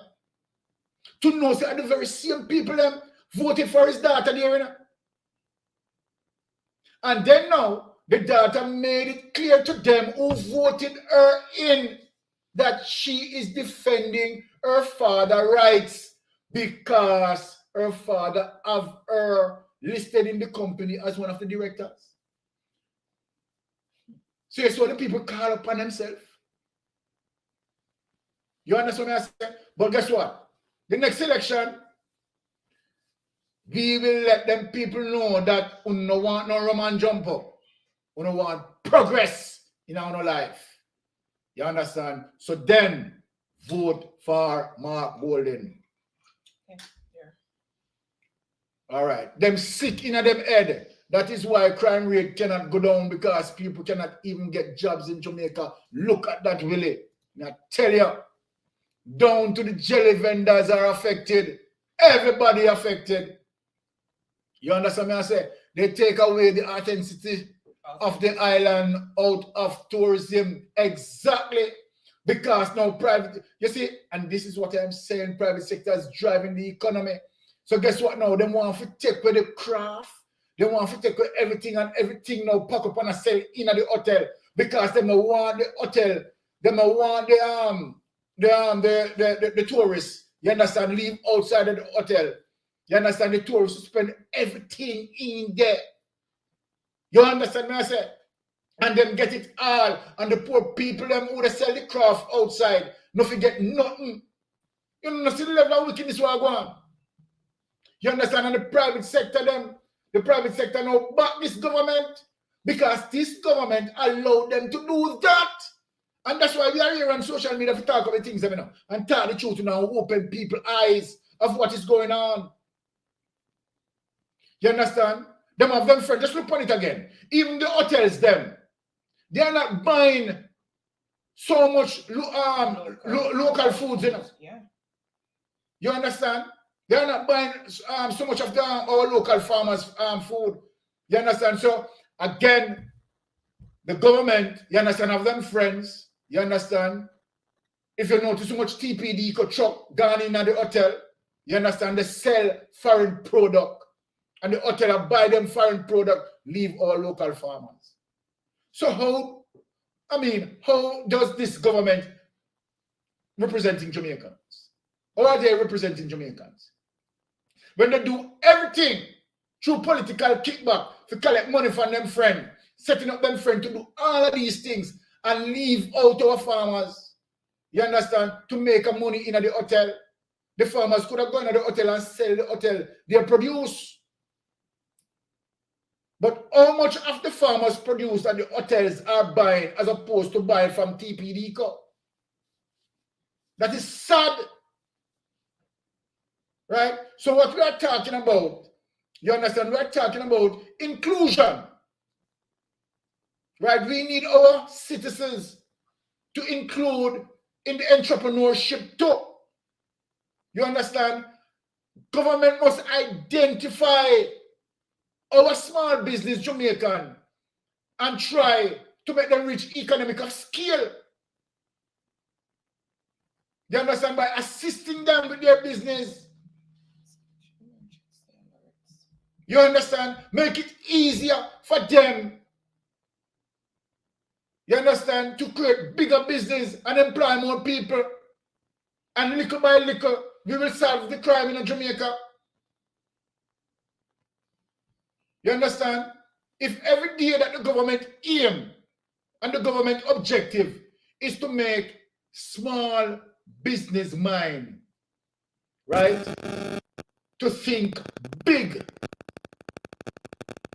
and aid them in the process to get there, to reach economic of scales, right? That is what we call representation politics. But what most of them are doing, most of them are selling out what they need to sell out. You understand? And these persons back their political campaign. You understand? Political kickback under the table. Them collect them money. You understand? And they're supposed to poor people. They have business with poor people. They have business with poor people. That sort of politics over with, because we are on social media now and we are not going to stop. Right? We shall be that big searchlight over politician head, making sure that they are doing the right thing that ought to be done. They are defending our Jamaican people. And we are not going to stop from defending our Jamaican people. And we are not going to stop from pushing the SSL issue, because Jamaican people want answers. We don't want for the next 2 months or the next 3 months or the next year, Nigel Clark is going to come out and say, so let me say what he's going to say, and let me say what he's planning to say, that it is complex, the length of time, you know, bother with that, boss. You know, bother with that, and as a matter of fact, where it stands right now, we don't want to hear nothing from your boss. We want to tell us that pack your bags and go. And when you leave, People's National Party will do the investigation. That is our mandate because we want answers. Right? A lot of innocent people, hard-working people, money in that. NHT money in it. So taxpayers money in it. Because NHT money in it. And we want to know if any of the money gone in a politician pocket, which what me suspect, say that are the thing. And I believe that more politicians involved. So then the FSC are blind in all of the process and all of the wrongdoing that SSL was doing. No internal audit was coming in from was done by SSL, and FSC did not follow up with any audit either. Then you're going to tell me that that's not the heart of corruption and only one politician involved. It's not only Andrew Holness involved in it. I mean, no, me only I say. I don't even know if Nigel Clark involved. Me only I say, me not say Nigel Clark involved. Me not people. Say Nigel Clark involved. Me only I say. You understand? Me only I say might be Nigel Clark involved. Me only I say. Okay. All right. More power to social media. They will never silence truth and reality. They will never do that. And we are not going to be silent. We will also hold the Mark Golding administration accountable too. Of course, Gilmore. Because remember, I told them, remember I said to them, Gilbert, I am not a PNP person. I am not a JLP person. Mystic Sensation is a Jamaican. So although I am vying for Mark Golding now, if Mark Golding got there and fool himself, Mystic Sensation is going to beat him same way. But for now, as it is, Mark Golding for me have honesty and integrity. And that we want. We want forward movements. We want Jamaica in the diaspora. You understand? Have a future home that when they finish in the diaspora and they want to go home, they can go there and live in peace and tranquility. That's why we in the diaspora is not going to stop from fight tooth and nail. We are defend that. Right? We are not going to make corrupted politicians sell out our country and sell out our sovereignty to China. Let me speak that because it's when we finish the research. You understand? I come out and blaze fire. You understand? I bring out everything. All right. So we are for the people of Jamaica. Yes, Gilly. Right there. We want justice. Yes, Robert. Bless up yourself, my boss. Right there. The government can't pay nurses, teachers, police, JDF, etc. But they keep putting on weight by overeating. Yes, a compound. Right there, it there. You know, so they get bigger and ugly. Because their salary is always sure, no matter what is happening. And their right allowances is always sure. Yes. Ushin's a big, all right, criminal. He makes me sick. All right. Vote for the UIC next election. Well, JMH, no, well, the thing is, right? And for me, I wouldn't mind if the UIC get couple seats, right? Because we don't want a government believe that they have extra power. You understand? We want the opposition there to oppose strongly to, you know. Yeah. And we want, if UIC can get couple seat, yeah man, we welcome that too. You understand? So then, you understand, we balance the power in our way. You understand, where opposition, you understand, can defend the thing. All right? And if certain laws can pass, it can be strongly opposed if it don't stretch across all the aisles of interest. You understand? Better laws pass and the interests of the people. You understand? Just not like, oh, Jamaica Labour Party as the majority. So if they want to pass anything now, the PNP cannot oppose them because they have the majority. We don't want no settings like that. People, we need to be wise. We don't need settings like that. You understand? We want also to have, you understand, good and strong opposition. You understand? To oppose. That means we have sensible law. You understand? Being passed in regards of that. You understand? On the people's behalf. You understand? Yes, that's what we want. They are den of thieves. No accountability. I contributed as a civil servant to NHT for many years and resigned. So where is my contribution? Shape me head, me tell you. Sick! You understand? Under the suppression of some of them political criminals here. Yes, sir. That sounds good. Thank you for JMH. All right. So that is where it is. And ladies and gentlemen, once again, my ardent listeners, loving it to the bone. I'm Chuck Life. Very well done, as always, Mr. Byron. Bless up, Chuck Life. Right? One of my wing pilot, that too, you know, Chuck Life. Right? So once again, I really appreciate my ardent listeners coming on a Friday. Right? Invite us into their space digitally. Right? We really appreciate that. Right? It's always a blessing to interact with my people. Right? One sharpen each other. Right? Giving the necessary information that needs to be given.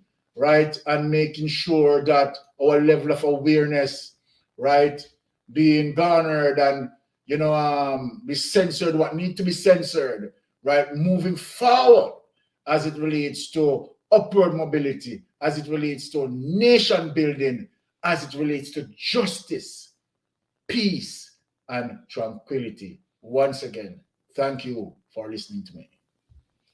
Okay.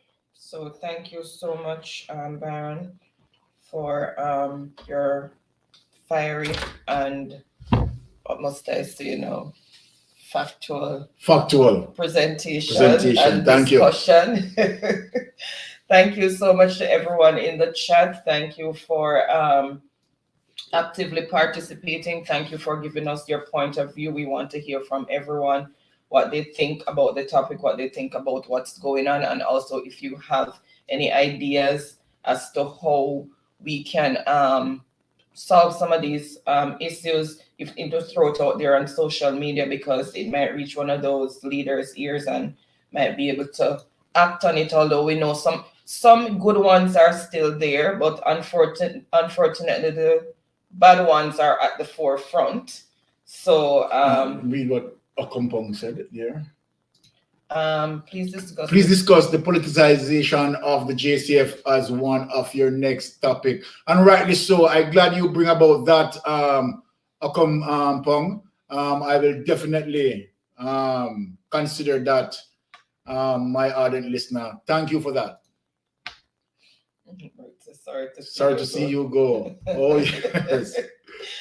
Okay, he's not done. We're just going into a different segment of the live, but the discussion part is definitely over. We're just going to go into Jeopardy, where persons are going to play for credits. It's a more educational part, as it's an educational part as well.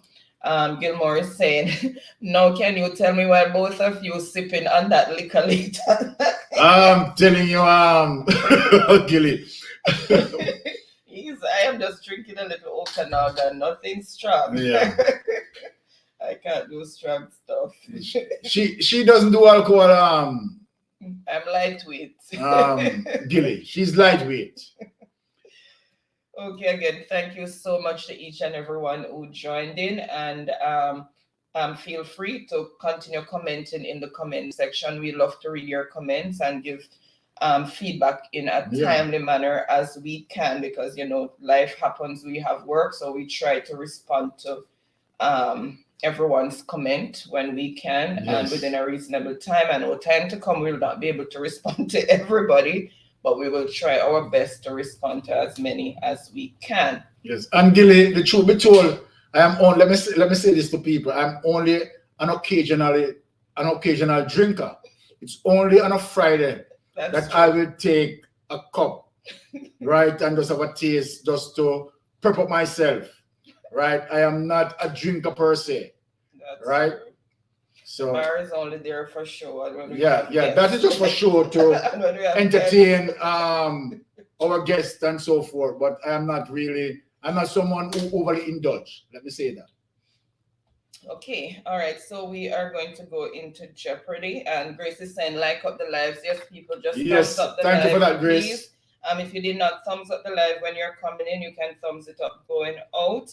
And if you're new to the channel, please subscribe and also share us out. Let the live reach as many people, the information reach as many people, because you don't know who, something that was discussed might help. Something that was discussed might help. So please share out the live as much as you can. All right, so as I said, we are going to go into Jeopardy. So let me just bring up the template so everyone can play, and we're playing for credit. $1,000 Digicel for the person with the most points, and then we have 4 runners up for $500 credit each, Jamaican dollars, Digicel or Flow. So in total, we'll have 5 winners. Let me just get this here. And when you're answering, the question will be in the form of a statement. When you're answering, the answer will be in the form of a question. If it's the name of a place or thing, you answer what is or where is. If it's the name of a person, it is who is, and then the answer. Okay, let me just share the template.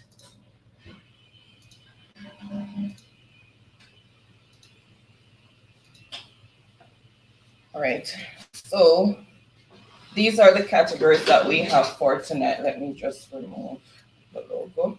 So these are the categories that we have for tonight.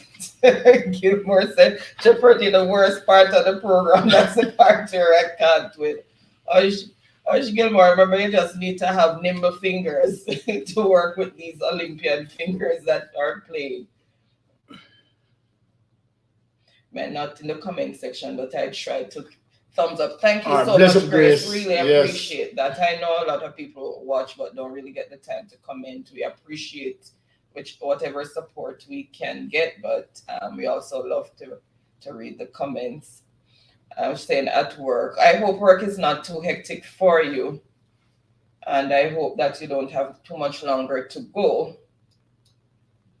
All right, so tonight's categories are food and drink, science, animals and plants, geography, and general knowledge. And I see Ricardo throwing out Geo for 300 already. Chocolate, so Ricardo ready this week. I'm surprised he didn't fall asleep again. All right, so let's see what is under Geo for 300. Cities of Perth, Adelaide, and Brisbane belong to this country. So name the country that has those cities. So cities of Perth, Adelaide, and Brisbane belong to this country. Sorry. Give me a pen, please. No, the other one. This one. Yeah. Okay, welcome, Jamfet. He said greetings. Oh, Jamfet, Jamaican vibes in France. Thank you so much for joining. Really appreciate you being up at this time. Okay, happy Saturday to you, Jamfet. And I saw Happy Team in the live earlier as well. Happy team, thank you so much for joining, and happy Saturday to you guys over there in the Philippines. Thank you for joining in. All right, and I see the answer that I am looking for. And it's what is Australia? And that is for 300 points. So let's see who first came in with the correct response. Let me just do my due diligence and refresh. Oh, she said she's getting off at 11 p.m. Okay. Well, just a couple more hours to go. I don't know what the time is there.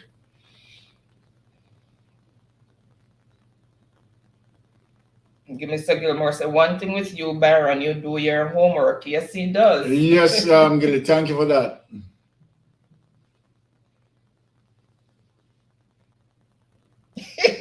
Jonathan said, morning, it done. Oh, the live is talking. Okay. All right. So first on the board with the correct response is Jamfet. Where is Australia? What? Okay, and she's saying work is not too bad. This is Grace. And Jamfet, how many points for Jamfet? Good. 300. And then Shock Life also came in with Australia. A compound town also came in with Australia. And Molly also came in with Australia.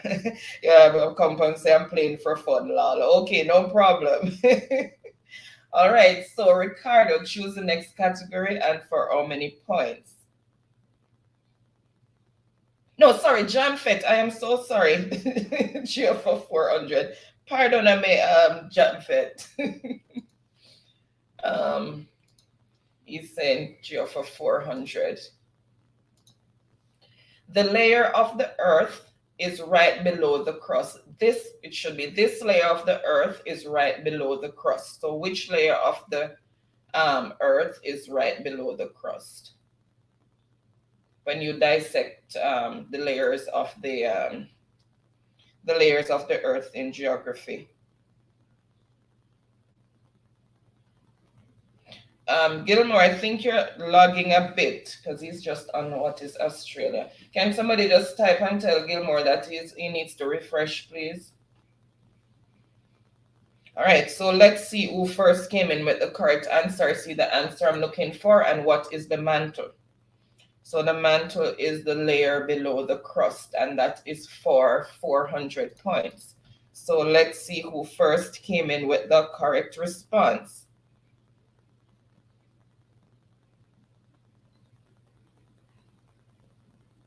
So first on the board with the correct response is Ricardo. All right, Ricardo's on the board. Jamfet, Truck Life. Okay, Ricardo corrected the spelling and okay. I will tell Mr. Gilmore to refresh. What's the points for Ricardo? Jamfet said Mr. Ricardo answered too early, and then a compound also came in with mantle, also Molly. And that is for 400 points. So the score as it is, Ricardo for 400 points, Jamfet for 300 points. All right. So Ricardo, choose the next category and for how many points?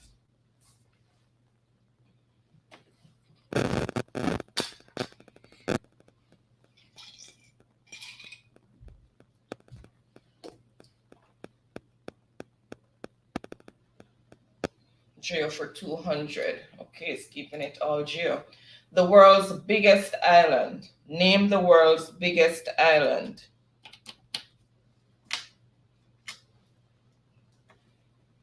Name the world's biggest island.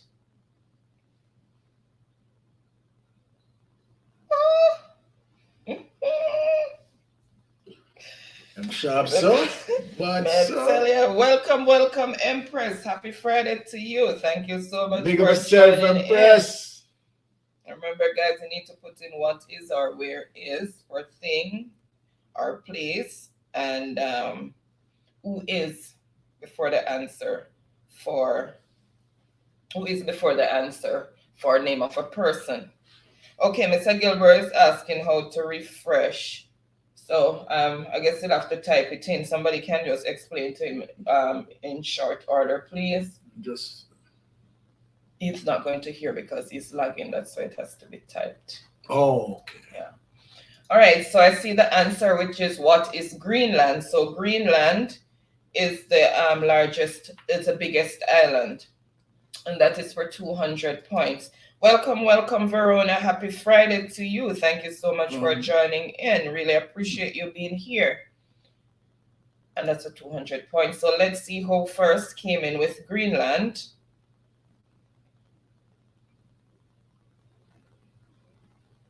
Oops.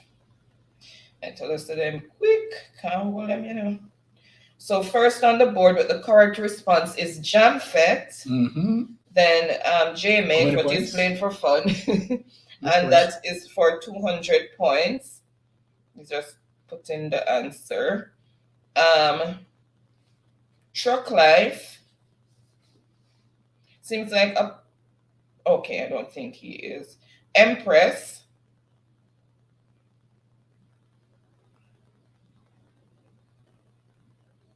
Molly.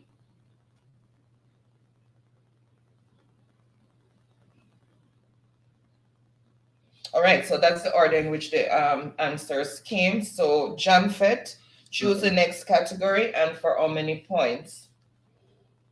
Regardless of what his 100 was. I don't think anybody that will live on that the island Ricardo than too snotty. Oh my goodness. Jamfet is saying animals for 500. Animals for 500. This type of animal is a Flemish giant, and it's a double point answer. This type of animal is a Flemish giant. Name the animal.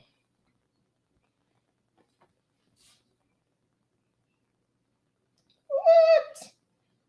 So them bad. May I tell you? I tell you, my road scholars can't hold them at all. So what is Shrek?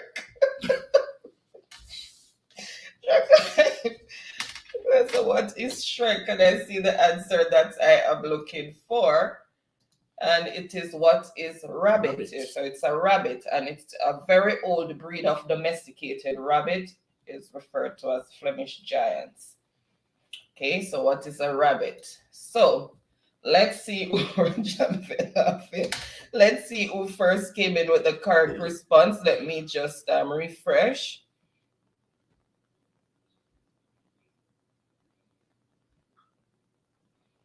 Okay, so first on the board with the correct response is Ricardo and Truck Life, Empress. So Ricardo, Danish code. much points for Ricardo? It's a double point, so it's 1,000 points. So it's 500 doubled, so it's 1,000 points for Ricardo. And then Molly with what's rabbit. So Ricardo said, Baron, double my points, please. Fast, right away, Ricardo. Quick and fast. So the score as it is, Jamfet on 500 points, Ricky Ricardo, 1,400 points. All right, so Ricardo, choose the next category and for how many points? Okay, wants general knowledge for 300. The name of the biggest technology company in South Korea. The name of the biggest technology company in South Korea. Right, and you want to see Google prints them. Run up and down in a Google.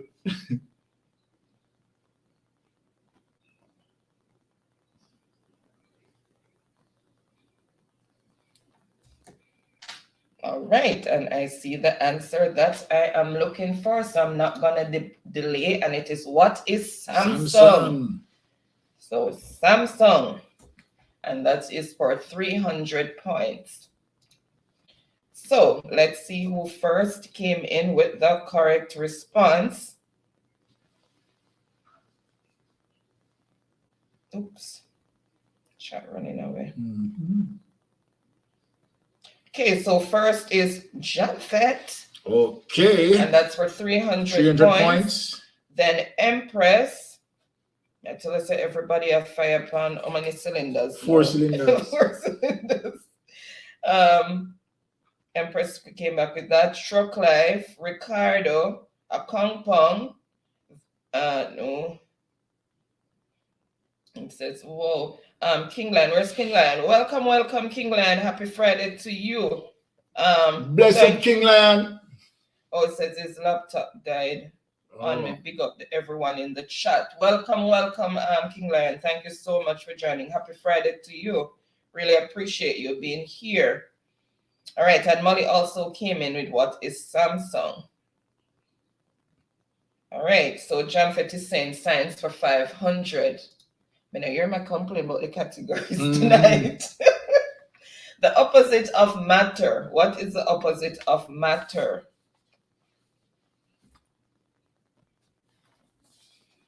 The opposite of matter.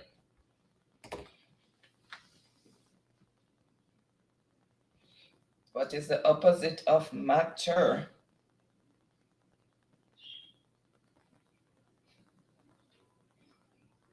All right, I see the answer that I am looking for, and I am not the dictionary, people. I made sure I checked it.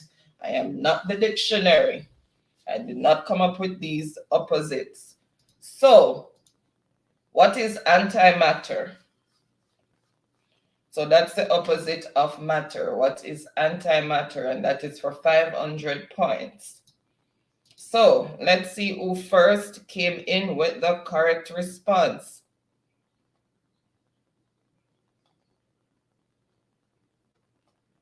And I must say I'm not Google. Empress. So first on the board with the correct response is Empress. Empress is now on the board. Then Truck Life. How much for then Verona. Ricardo said, what is? Much points? Hold on. 500. 500? Mm-hmm. Yes, Ricardo, it's antimatter.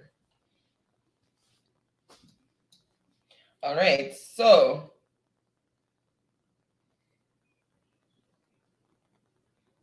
Empress, okay, 200 points.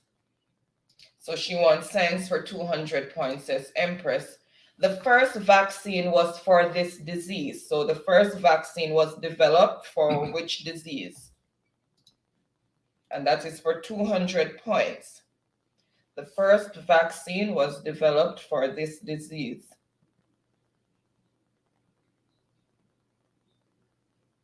You're not serious, chocolate for COVID-19. Welcome, Naturally Tammy. Happy Friday to you. Thank you so much for joining. And I see the answer that I am looking for. So I am not going to delay. What is smallpox? So the first vaccine ever developed was for eradicating smallpox. And that is for 200 points. All right, so let's see who first came in with the correct response.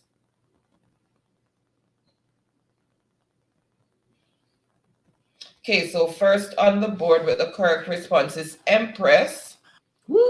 Then Truck Life. So 200. 200. Ricardo, a Kong Pong, Molly. Oh my goodness. Okay, so John Fed said competition stiff higher. Same, sir. And competition in French, competition. Get in the English mode, John Fed. Competition stiff higher. Then Molly also came in with the correct response, and Robert is still here. Thank you so much, Robert. And so Empress is saying science for 300. The name of this bone, also the funniest bone, the one highlighted in red. The name of this bone, also the funniest bone. What is the name of that bone?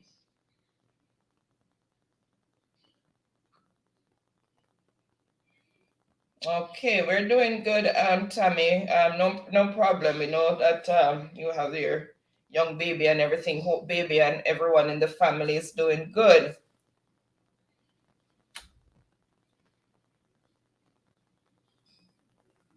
Oh, Pump, so must do a trivia on Jamaican politicians. So that sometimes we do have different categories. We have categories on Jamaica where we look at geography in Jamaica, the ministers, their portfolios and stuff like that. This is my, what, 50? This is number 50 template. A lot of them. So we cover quite a lot of things. All right, so let's see. I see the answer that I am looking for. All right, so I'm not going to delay. And remember, it's the funniest bone, so it's humorous. What is humorous? So that is 300 points. So let's see who first came in with the correct response.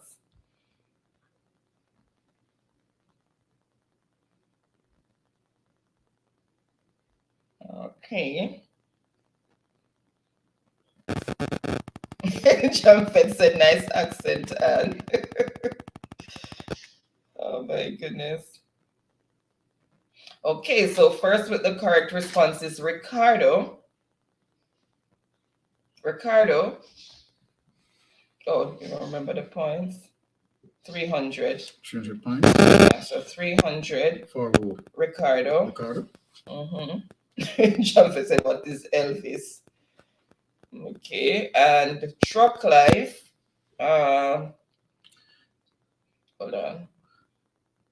Okay, so the score as it is: Steamer is Empress on 700 points, Jamfet 800 points, Ricky Ricardo on 1,700 points.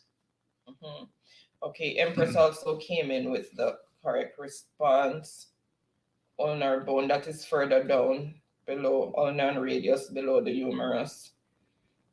And femur is the foot bone, the leg bone. All right. So Tiffany, welcome, welcome. She's saying happy Friday. Good night, Mystic family. Happy Friday to you, Tiffany. Welcome. Thank you so much for joining. And you know, bless up, Tiffany. And you know, so the elbow is called the funny bone, though. I know.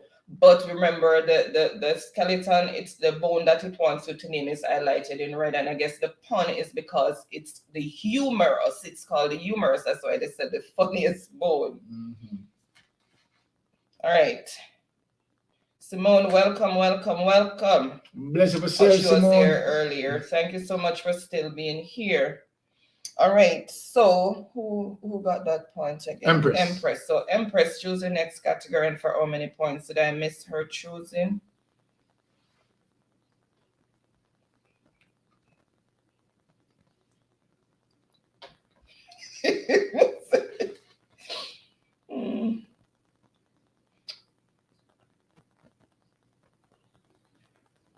One value 500, next 200. Yes.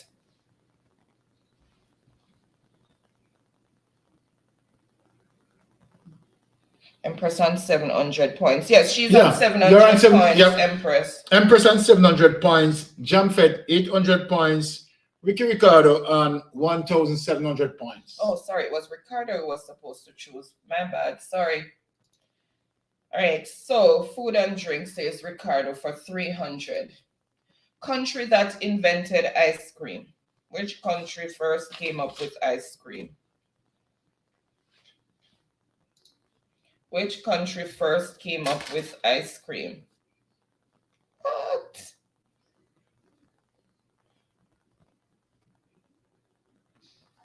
All right, I see the answer that I am looking for. No Tarine here. What is China? So that is for 300 points. So China came up with ice cream. So that is for 300 points. So let's see who first came in with the correct response. Ricardo. Nope. Sorry, take that back. Empress, what is China? And how many points? And Ricardo, 300. Then Ricardo, Truck Life, Tiffany, and King Lion and King Lion on 0 points. Also, Verona came up with China and Mali.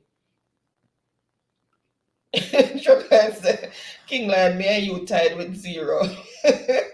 All right, so Empress is saying food for 200. The first soft drink in outer space.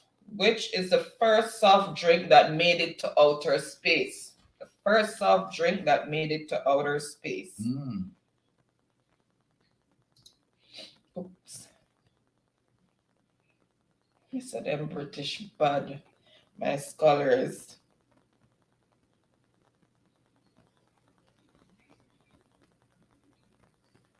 But Italy too. Look, when I checked it, it said China for the ice cream. But I'll look. But I did verify the China. I always verify the answers. Anytime the answers is controversial, where it's more than one, then I will say whichever I see first. All right. So I see. The answer is what is Coca-Cola? And this was in 1985 on board the Space Shuttle Challenger. So 1985 on the Space Shuttle Challenger. Where was I in 1985? I think second form. Going into second form. Okay, so what is Coca-Cola? And that is for 200 points. All right, so let's see who first came in with the correct response. Oops. And Coca-Cola was 2. My goodness, jump off.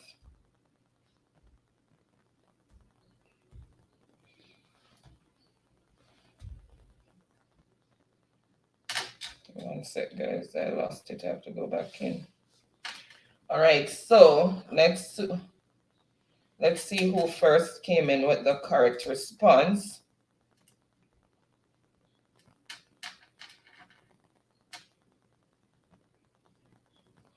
And that was for 200 points.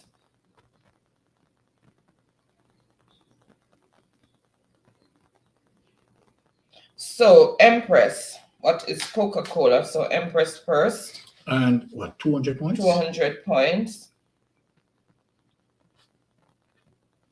So what is Sprite? Truck Life,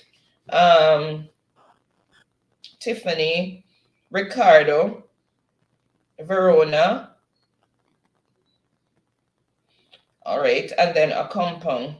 All right, so Empress is saying food for 400. Food and drink. Pizza was first made in this country. Pizza was first made in this country. Pizza was first made in this country.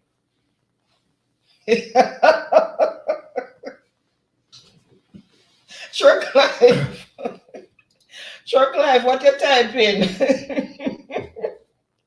I'm going to have to round up my mouth and try to pronounce it.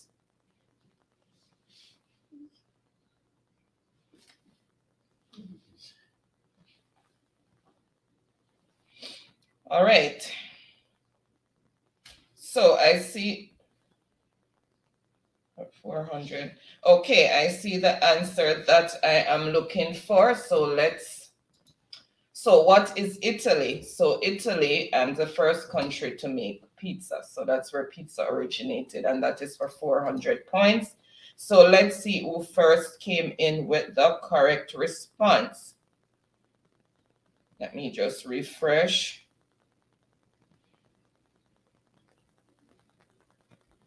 So first with the correct response is Ricardo. Then Truck Life with Italy. Then Jamfet, Empress, Mali, Verona, Okay, corrected it. Empress put the town to yes. It was Naples, Italy. Verona, Tiffany, Akongpong.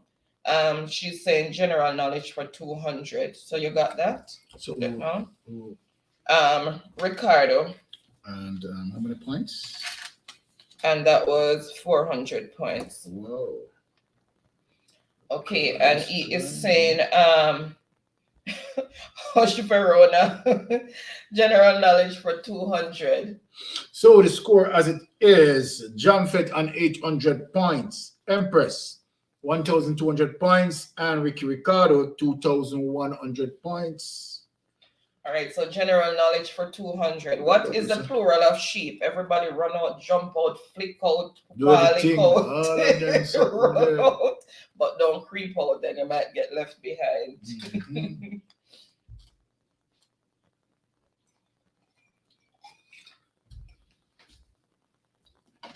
All right, so that one's gone.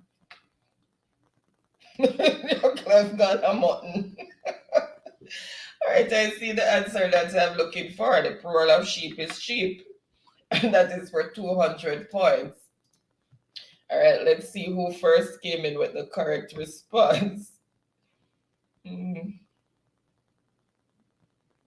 All right, Ricardo, and that is for 200. So Ricardo first, then Empress, Jamfet, Ricardo first, 200 points. Okay.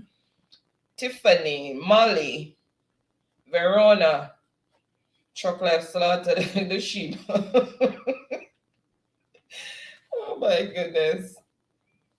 Okay, a compound also came in what is sheep, and then Ricardo is saying animals for 400. A bee has this many eyes. Let me see the numbers, them rolling out. A bee has this many eyes. How many eyes does a bee have?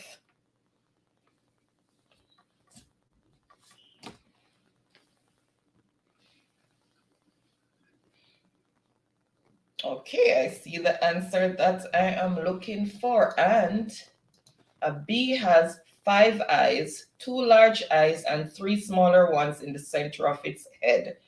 I learned that today. What? 5 eyes. I didn't know they had that many eyes. I thought it was 2.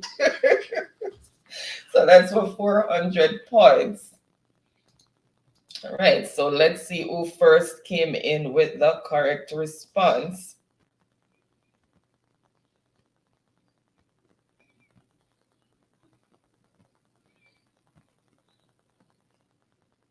Run yourself with school truck life go. So Empress, what is 5? So 400 points for Empress. Then Ricardo. Oh, Daniel said he fell asleep. Welcome back, Daniel. Daniel. So the score as it is. And Accompany also came in with 5. Jamfet on 800 points. Empress 1,600 points, and Ricardo 2,300 points. Chocolate said Daniel going back to sleep. Empress general knowledge for 400. Meaning of Na on the periodic table. Ignore the stand for. Meaning of Na on the periodic table. Meaning of Na on the periodic table. And that is for 400 points. You're the teacher. Teacher fling out answer long time. And I see the answer that I'm looking for, and it is what is sodium, salt. So what is sodium? And that is for 400 points. So let's see who first came in with the correct response.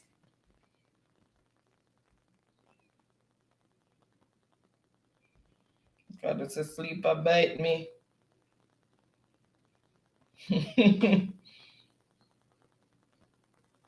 Okay, so Jamfet, 400 points. What is sodium? Then Empress, Molly, Ricardo, Truck Life,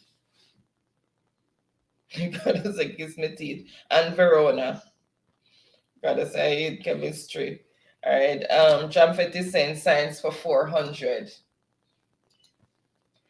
This is made by B immunity cells to help fight off infection. Okay, our compound also came in with sodium. This is made by B immunity cells to help fight off infection. Okay. Let's see who will come in with the correct answer.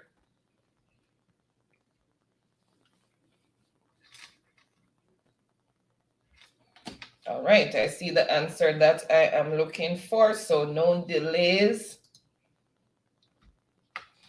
All right, so what is antibodies? So the B immunity cells make antibodies which help to fight off infection. Antibodies are like soldiers. If you're exposed to a particular disease, they form like memory cells to say, oh, I've seen this before. When it comes back, then it will start. It's a line of defense. It will fight for you. And white and red blood cells is produced by the bone marrow. All right, so let's see who first came in with the correct response, and that is for 400 points.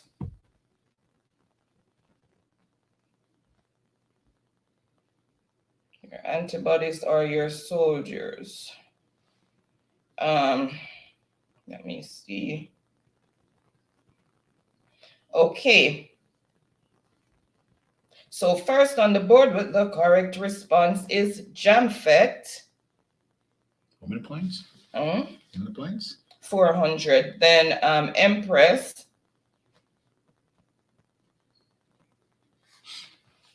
So, your card about next, please. So the score as it is, Jamfet and Empress tied on 1,600 points. Ricardo 2,300 points. Okay, and Tiffany saying, Jamfet, you don't want to sleep. Sometimes I ask if I get Tiffany, ask Ricardo too.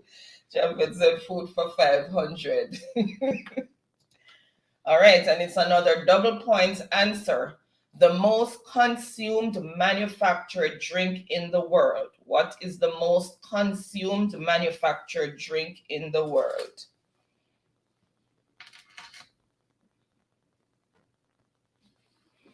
All right, and I see the answer that I am looking for, and it is a double point answer. So whoever gets this is getting 1,000 points. What? And the answer is, what is tea? What is tea? So tea is the most consumed manufactured drink in the world. All right, so let's see who first came in with the correct response.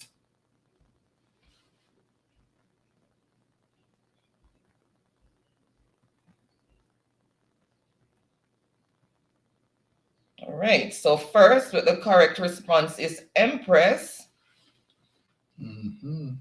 Then Molly, Ricardo, excuse me, Tiffany, Verona, Empress dancing.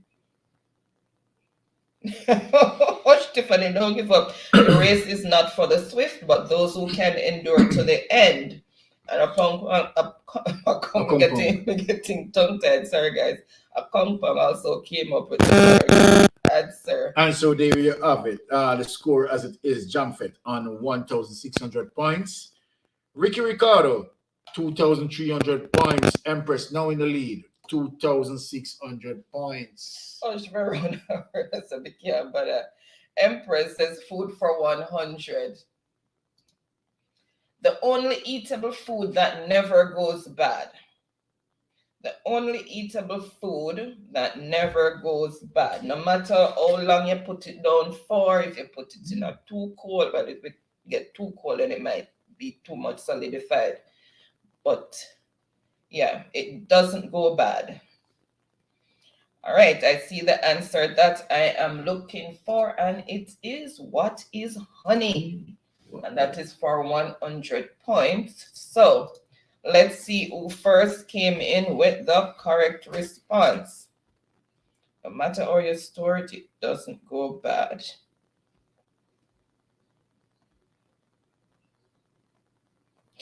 Okay. First on the board with the correct response is David. Mr. Grant is in the building. He came in running in with the answer. Welcome, welcome, David. 100. Then Empress.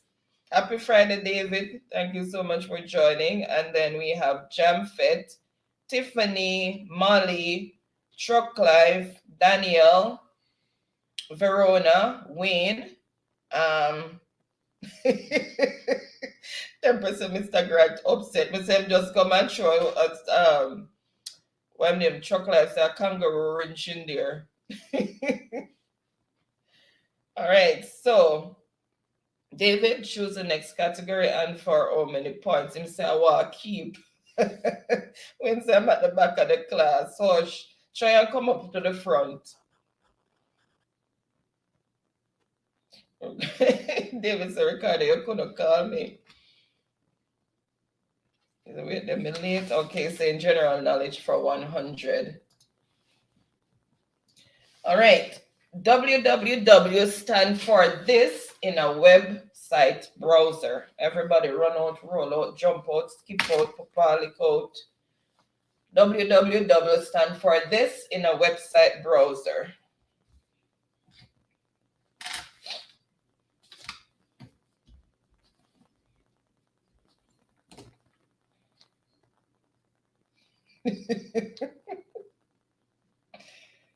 Oh my goodness.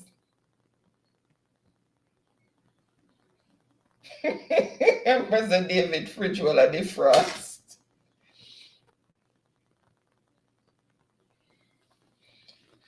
Oh, Ricardo said, Miss Han, Mr. The man answer before the question. Ricardo, I can assure you it's not in the room here. He did not get a peek of the question before the show. All right, so what is World Wide Web? And that is for 100 points. All right, so let's see who first came in with the correct response because everybody run out. David, so first on the board with the correct response is 100 is David, then Jamfet, Truck Life, Empress, Daniel, Veron, I think she finished it down the bottom. She didn't get to finish before it came out. Then Wayne, Tiffany, Akongpong, Jamfet, is something wrong? David, answer was on screen before the question asked. I don't know because he's not here. Okay, maybe him get a hold of some of Ricardo alien Wi-Fi. I don't know. So the score as it is: David on 200 points, Jamfet 1,600 points, Ricardo 2,300 points, Empress remain in the lead 2,600 points. We have to bring up a compile answer. Oh wait, let me go down. Bring it up on this.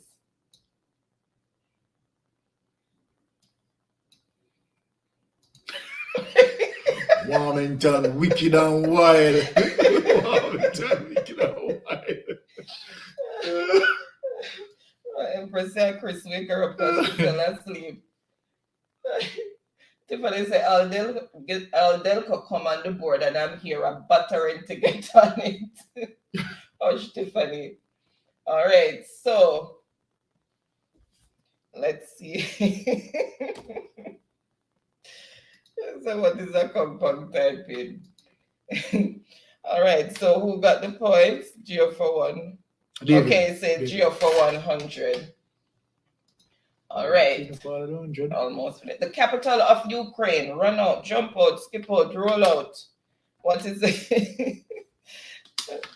What is the capital of Ukraine?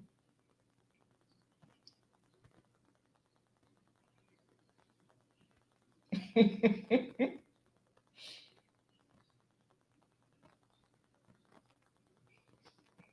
right, I see the answer that I'm looking for. So what is Kiev? So Kiev is the capital of Ukraine and it's for 100 points. So let's see who first came in with the correct response.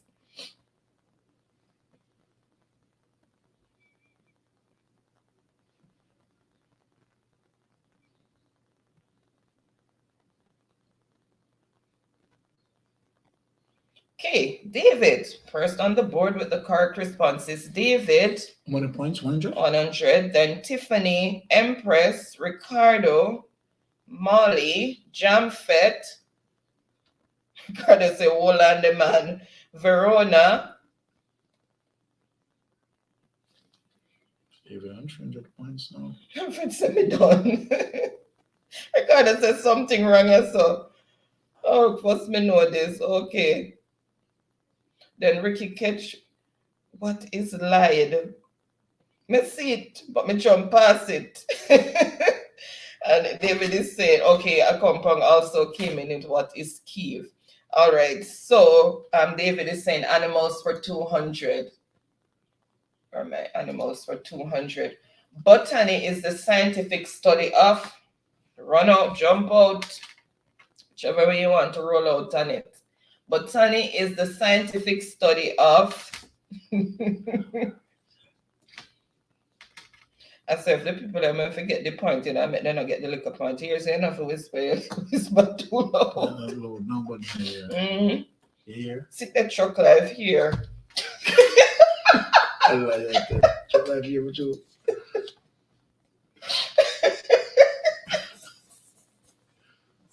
Truck live heard. I mean, I don't know. I'm not hear him comment it. I'm not see him comment it. But I make for time out David Ricardo because him come and give you a run for the game. And I say I run for your money because I run for the credit.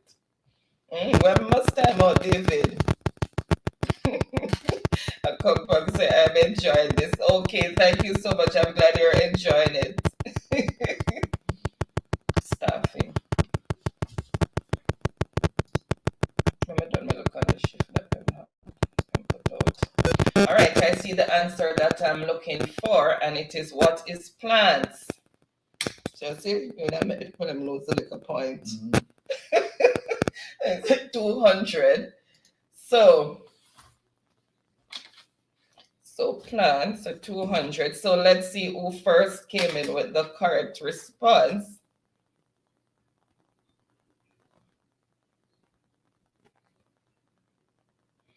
All right, so gotta say Empress me now look. David, no one they want me for time out David. David, 200 points. Then Jamfet, Empress, Tiffany, Ricardo, Molly, Verona. Oh, the mic. I don't know what is happening. I don't know. It's when it gets static. Let me push this thing down on it more. Is the mic better now?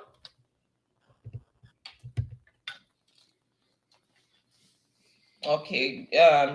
David is saying animals for 300. Okay, she said good.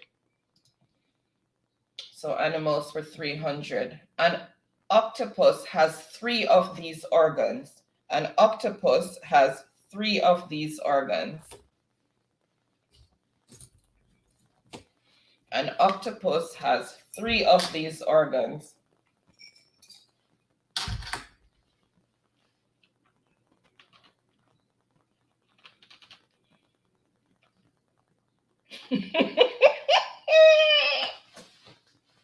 I don't have heart attack in the chat. Ricardo, deep, slow breath. In through your nose, out through your mouth. In through your nose, out through your mouth. Just breathe. I see the answer that I am looking for. And what is heart? So octopus has 3 hearts. An octopus has 3 hearts. Come, Ricardo, breathing techniques. Just breathe slowly, not too fast. You'll start getting lightheaded. Don't breathe up too much carbon dioxide at once. Slowly in through your nose, out through your mouth.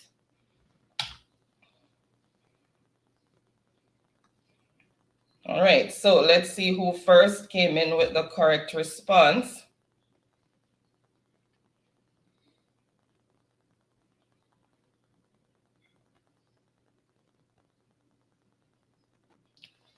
David. How many points? 300. So David, Shropclive, Ricardo, Empress, Tiffany, Molly, Daniela throat more than one, and anyone stick, that is it. Okay. And so the score as it is, David on 800 points, Jamfet 1,600 points, Ricky Ricardo 2,300 points, Empress remain in the lead 2,600 points. Oh my goodness. So I guess I'm taking Wi-Fi off of the Delco because I can't Delco am I using him Wi-Fi tonight. So I'm mostly to the alien Wi-Fi I'm getting. Empress have fit through and we see him answer a long time. Wonder if me can get to flick my Wi-Fi. Oh my God. Jonathan said, David, give Empress the winnings, lol. Okay, Compa also came in with art, and Arlene is saying, wow, 3. Yes, Arlene, they have 3 hearts. Okay, what is blue blood, a heart, and a donut-shaped brain? Okay.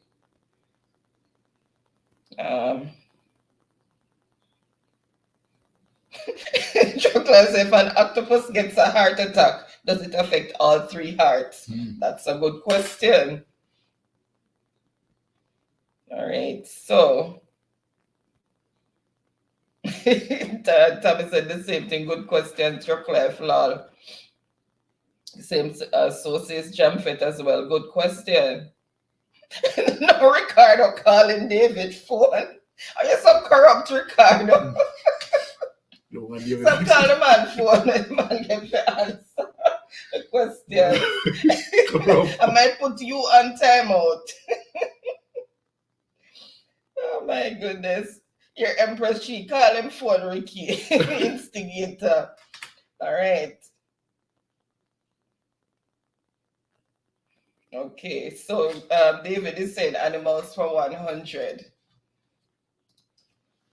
Flamingos are pink because of, flamingos are pink because of,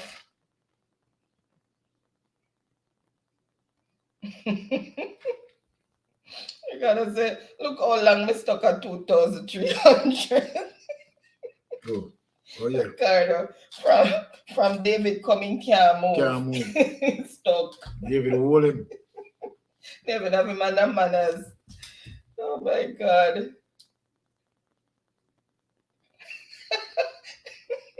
I come once and lend 2 of the octopus heart to Holness and his crew.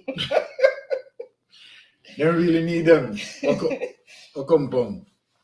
All right, I see the answer that I am looking for, and it is, what is their diet? So if you have food, then it's correct. So because of the food that they eat. All right, so I forgot to put the fun fact underneath there. So what is their diet? And that is for 100 points. So let's see who first came in with the correct response.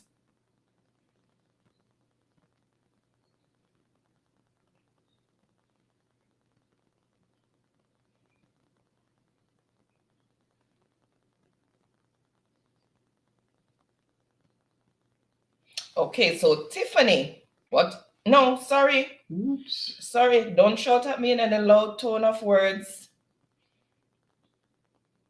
Okay, so first on the board with the correct response is Ricardo.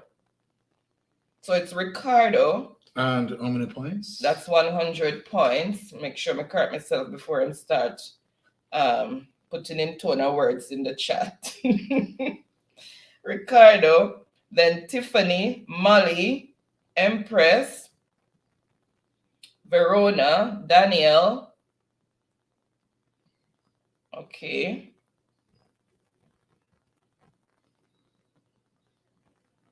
Tiffany said, Ricky, delete your answer, let me come on the board. Oh my God. And Empress, what is their diet? All right. So Ricardo is Empress said, lol, and been shouting fast, me I tell you. Ricardo, 3 for 500. Where is the world's largest desert located? And it's a double score answer. So anybody who gets this will get the 500 points plus their score doubled overall. So where is the world's largest desert located?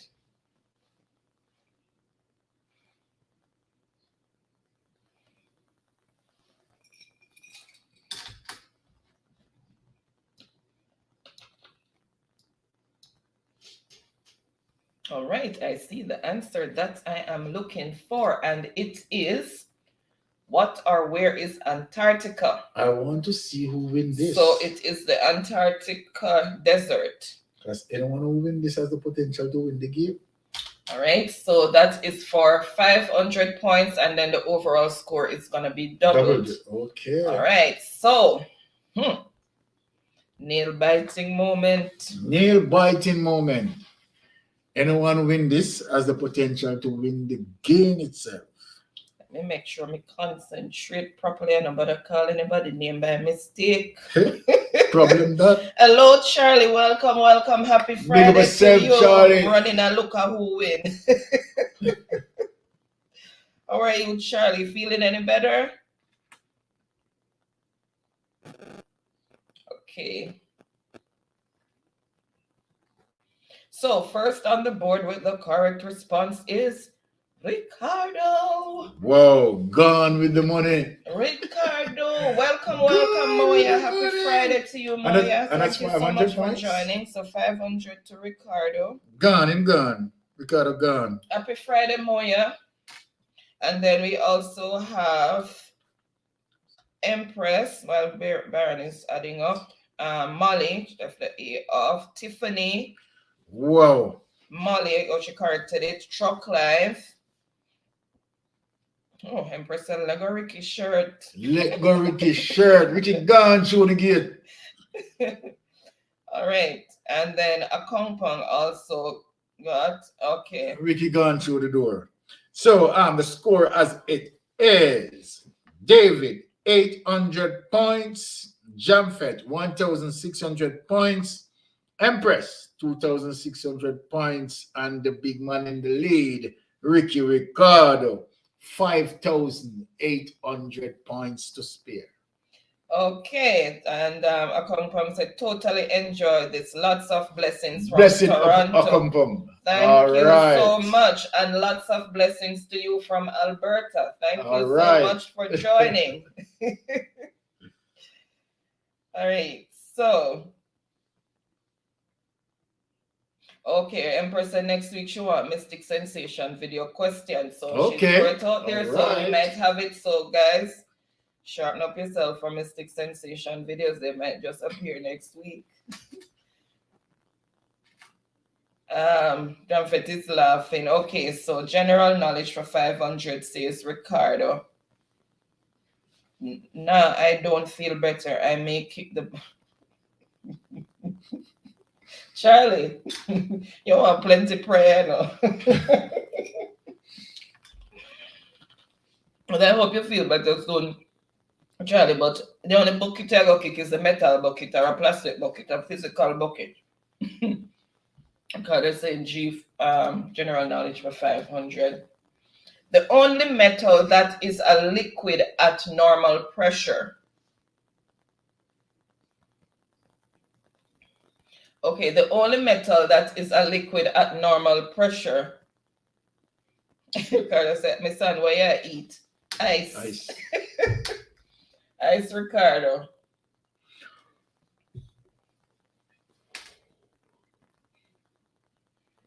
Empress Charlie, stop your foolishness. I rebuke that in Jesus' name.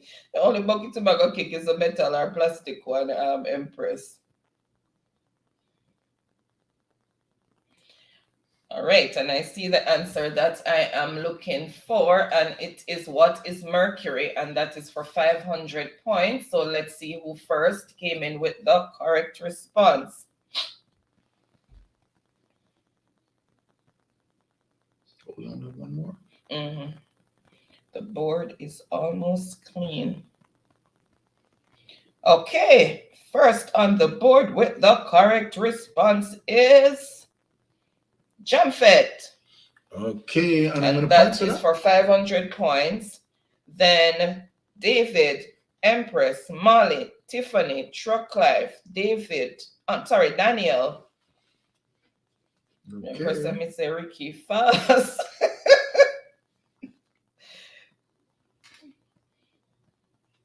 It seriously feel like that, but how you're that has been going on for so long. I mean, I hope you've been to the doctor already. And also Verona came in with mercury. Leave the 100 for those not yet on the board, says Jamfet. Empress say ice. Yes, Empress, I love to crack ice. And a compound says, what is mercury? The man is a move from the Jamfet.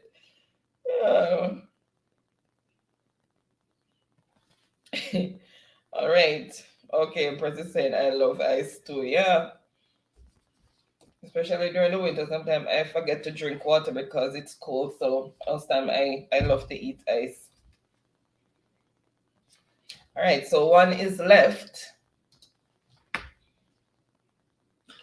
All right, so science, the hot liquid that many volcanoes produce. Everybody run out, jump out, skip out. The hot liquid that many volcanoes produce.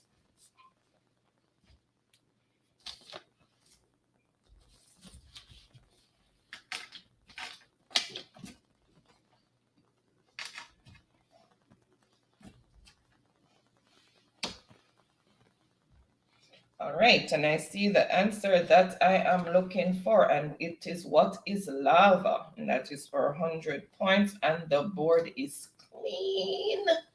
Like whistle. All right, let's see who first came in with the correct response.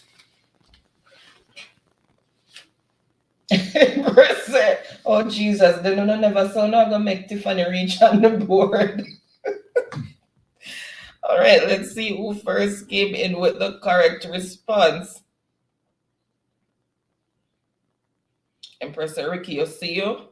All right, so Ricardo, 100 points. The one, and then Truck Life, Jamfet, Empress, Daniel, Tiffany, no, Daniel, then Empress, Tiffany, Molly, Wayne, Verona. Ricardo is laughing. A compound, Ricardo, Ricardo, them corrupt. Tiffany dead with love. Empress, if them corrupt. All right. So okay, the so scorekeeper will tally. All right, there you have it. David with 800 points in 4th place. Jamfet, 3rd place, 2,100 points. Empress, 2nd place, 2,600 points. And Ricky Ricardo, 1st place, with an all of 5,900 points to win the game. Wonderful game played, right? All participants are done well, right? So, very good game.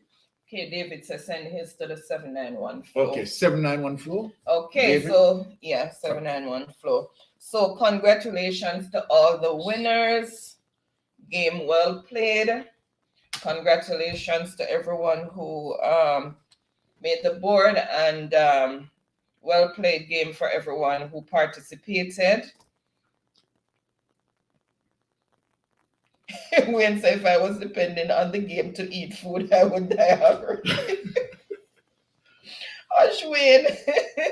I said, well done again. Always nice vibe and energy over here. I really enjoyed myself as always. Thank you, Chuck Life, and thank you for your continued support. We really, really appreciate you. And Empress is saying 846 flow. Empress. 846 flow.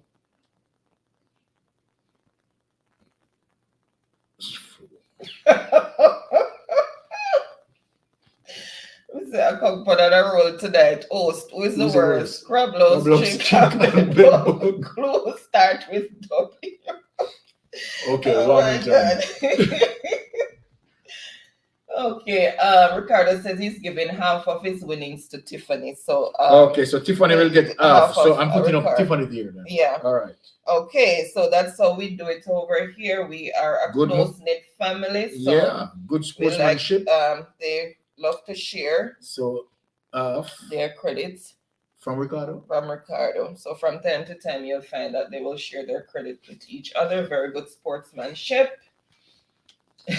Which is what we encourage over here, all right? Okay, Charlie, thank you so much for joining. And I really hope you start feeling better soon, because it's been a while that this is going on. I hope you have been to the doctor and, you know, get it checked out. Yes, Charlie, we are, you know, whispering a word of prayer for you as well, you know.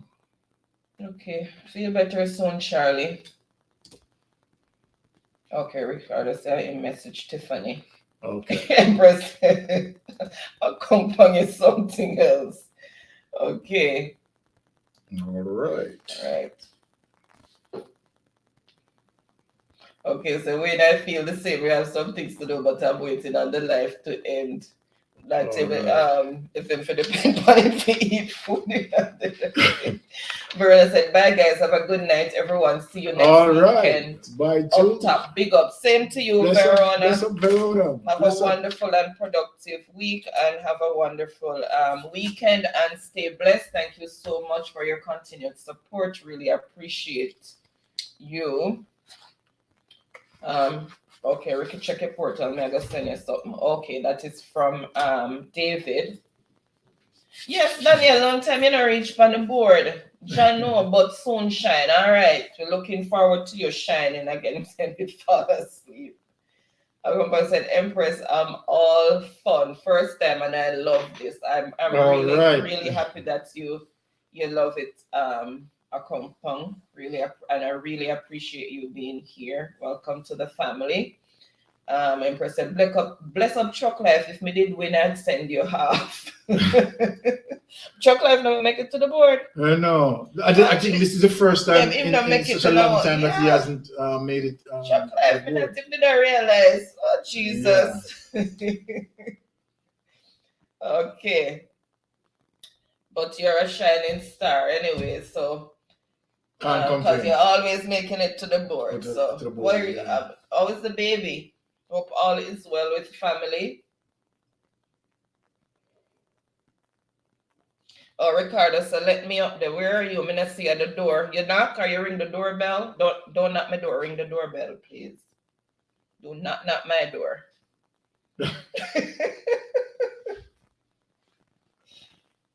Ricardo, I'm not seeing you.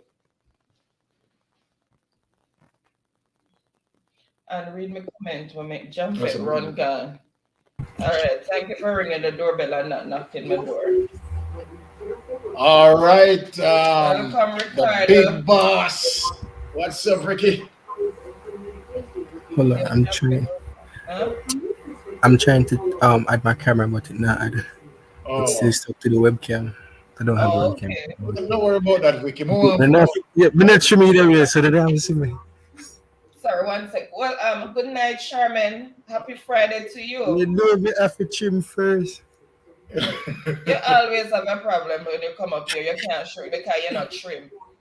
What happened? You make starve. Every time you come up here, you know there's no after party. Go again? See, you're not support the barber. Barber needs some support, man. Soon. Maybe tomorrow when I'm leaving work. Sorry, Ricardo. Oh, Empress said to read our comment. Empress said, "Oh, my truck life alone, not get nothing. Jam Fet get truck life your credit. Never yet see Jam Fet share with nobody, you know. Or FG head. That's what she said. Jam Fet. I said Jam. Yeah. Supposed to feel that fool. Boy, I beat up everybody, Ricky, tonight. So, well, I mean, that is, you know, that is expected. So what happened a while ago, Ricardo? It sounded like you started having a panic attack. Because David came and was outshining you for a while there. Exactly. No, man, I know why he was so fast now. He's at work using the work VPN. So that's where the boy is going. So. Oh, and that's well fast. Yeah. Okay. Jamfet said, "Share those who support me, not bad-minded people." It seems like Jamfet has show word for Ricky, you know. I'll go on this one.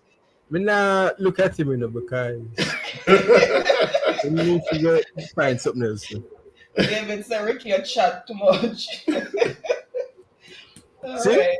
Yeah, man, I could have tell. That's why I started calling on his phone. That's why I started to call on his phone. Oh, to distract him. You're too corrupt. And President, and you know, you're Ricky State for laughing.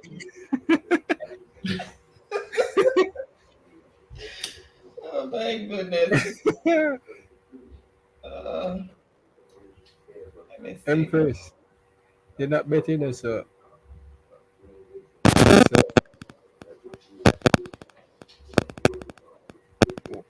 What's that sound? Byron leg of the mic, no? You know, I don't know what is happening. It seems like mic, and we put the filter thing over it. Yeah. So I'm not using a phone, Empress. I'm using my laptops. I wonder if it's because the double mic from there and there. Yeah, I won't think so. I think we need to turn off the mic on one of them. Yeah, the mic is in this and the mic is so that's what is definitely causing the get Shamar we're using two mics, right? Empress. So then bigger bagger laughing. Maybe when we are doing the next studio, we don't need you to. know, the back come down for this because them too disrespectful. Well, yesterday I give you a little of your own bitter medicine. If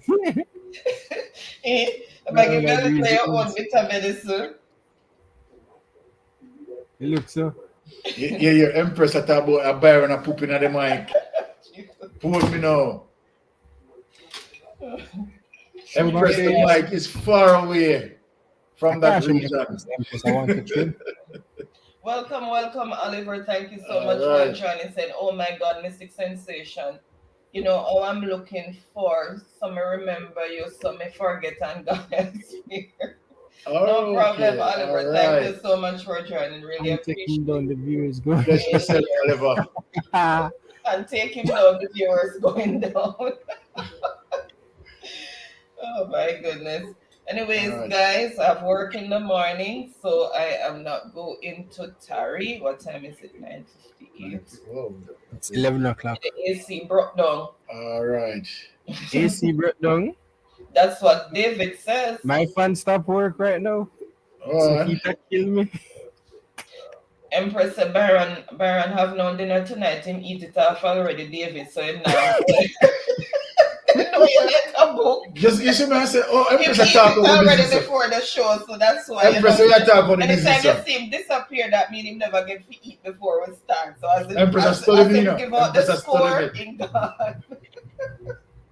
Oh, same eat. Yeah, she knows him eat before, man. So she has studied me. Jamfet go. I said Jamfet go up and see if I know one viewers. All right. So anyways, guys, thank you so much again for being here. Really appreciate each and every one of you. We know that you could have been otherwise minded on a Friday night. We keep saying it, but it's true. There are so many other platforms out there. There are so many other things that's happening on a Friday night you could have been doing, but you chose to be here with us. So we really, really appreciate that. So Thank you so much. And Oliver is saying, you see, you guys on a reel, because I still see my jacket.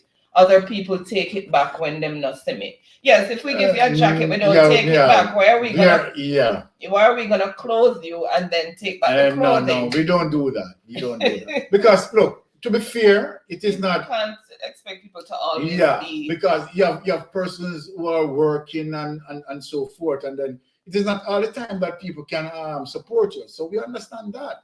You understand? Because look at us. We can't come on more than just one time for the week. So we have to understand that people have other responsibilities and just grateful for their time. Whenever the time they pass through, if they take a year or 2 years and they pass through, we still appreciate it. You understand? We can't just have a situation where we believe that people have to come every time and support us every time, because obviously it will not work. Persons have responsibilities, right? For who can pass through whenever they can pass through, right? We're okay with that, right? And we don't have those expectations for persons to be saying that they are, consistently doing that. But we are grateful for persons who have whatever consistency, but also we are also grateful for persons who pass through one time or so forth, or whenever they can pass through, right? Because people have responsibilities and we understand life happens, because sometimes we're here honestly and we are so tired because we barely make it sometimes, even from work, and you see me come in my scrubs already, exactly. Come through the door and straight downstairs because time caught up on us because of work. And the thing is, if I folks, let me say this. I don't have a day off. I honestly don't. Byron works 7 days per week. I work 7 days every week. So I don't have a day off. And so when I say I really can't put in another time, right, as it relates to away from Friday. So Friday is the only time that I can really put in based on my responsibilities and my function, right? I do auditing and so forth. So, included with that, with investigation and so forth. So it's a difficult thing for me, right? Working 7 days a week, no day off. I don't know any day off, to be honest. We discussed trying to squeeze in another day because you guys have been asking, but it is impossible. We've tried, we've discussed it, but it's not going to be possible anytime soon. And when you see me early on a Friday, I have to swap out, like if I'm working the Friday, I have to swap out the last 4 hours from my 12-hour shift and only do 8 hours, and then I have to pay back the person who worked that 4 shift for me. On Tuesday, I ended up working 16 hours. Exactly. 16 hours, and then I had to go back Wednesday and Thursday morning, and I'm telling you, it was a struggle. Yeah. It was a struggle. So we understand when people don't get to come because, as we say, life happens. So, and we really, really appreciate each and everyone who comes. All right. So we are gonna end the live. So thank you so much again, and have a blessed Empress. Boy, nursing rough enough. It's rough. It's rough, but it's rewarding as well, and it depends on the specialty. Well, in Jamaica, you don't really have specialties. It depends on the specialty that you choose. I chose Emerge because it's not monotonous. It keeps you on your toes.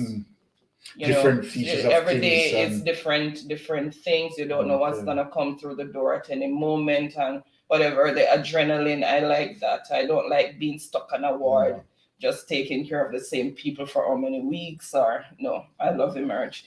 It's hectic, it's challenging, but I love Emerge. So it depends on your specialty that you choose, because there's so many specialties out there. Okay, honey, I have to close it now. So, all right. So, good night, guys. Happy Friday. Have a wonderful and productive week. Stay blessed, stay safe, and safe travel on the gravel until next week. Bye. Love you all. Thank you so much.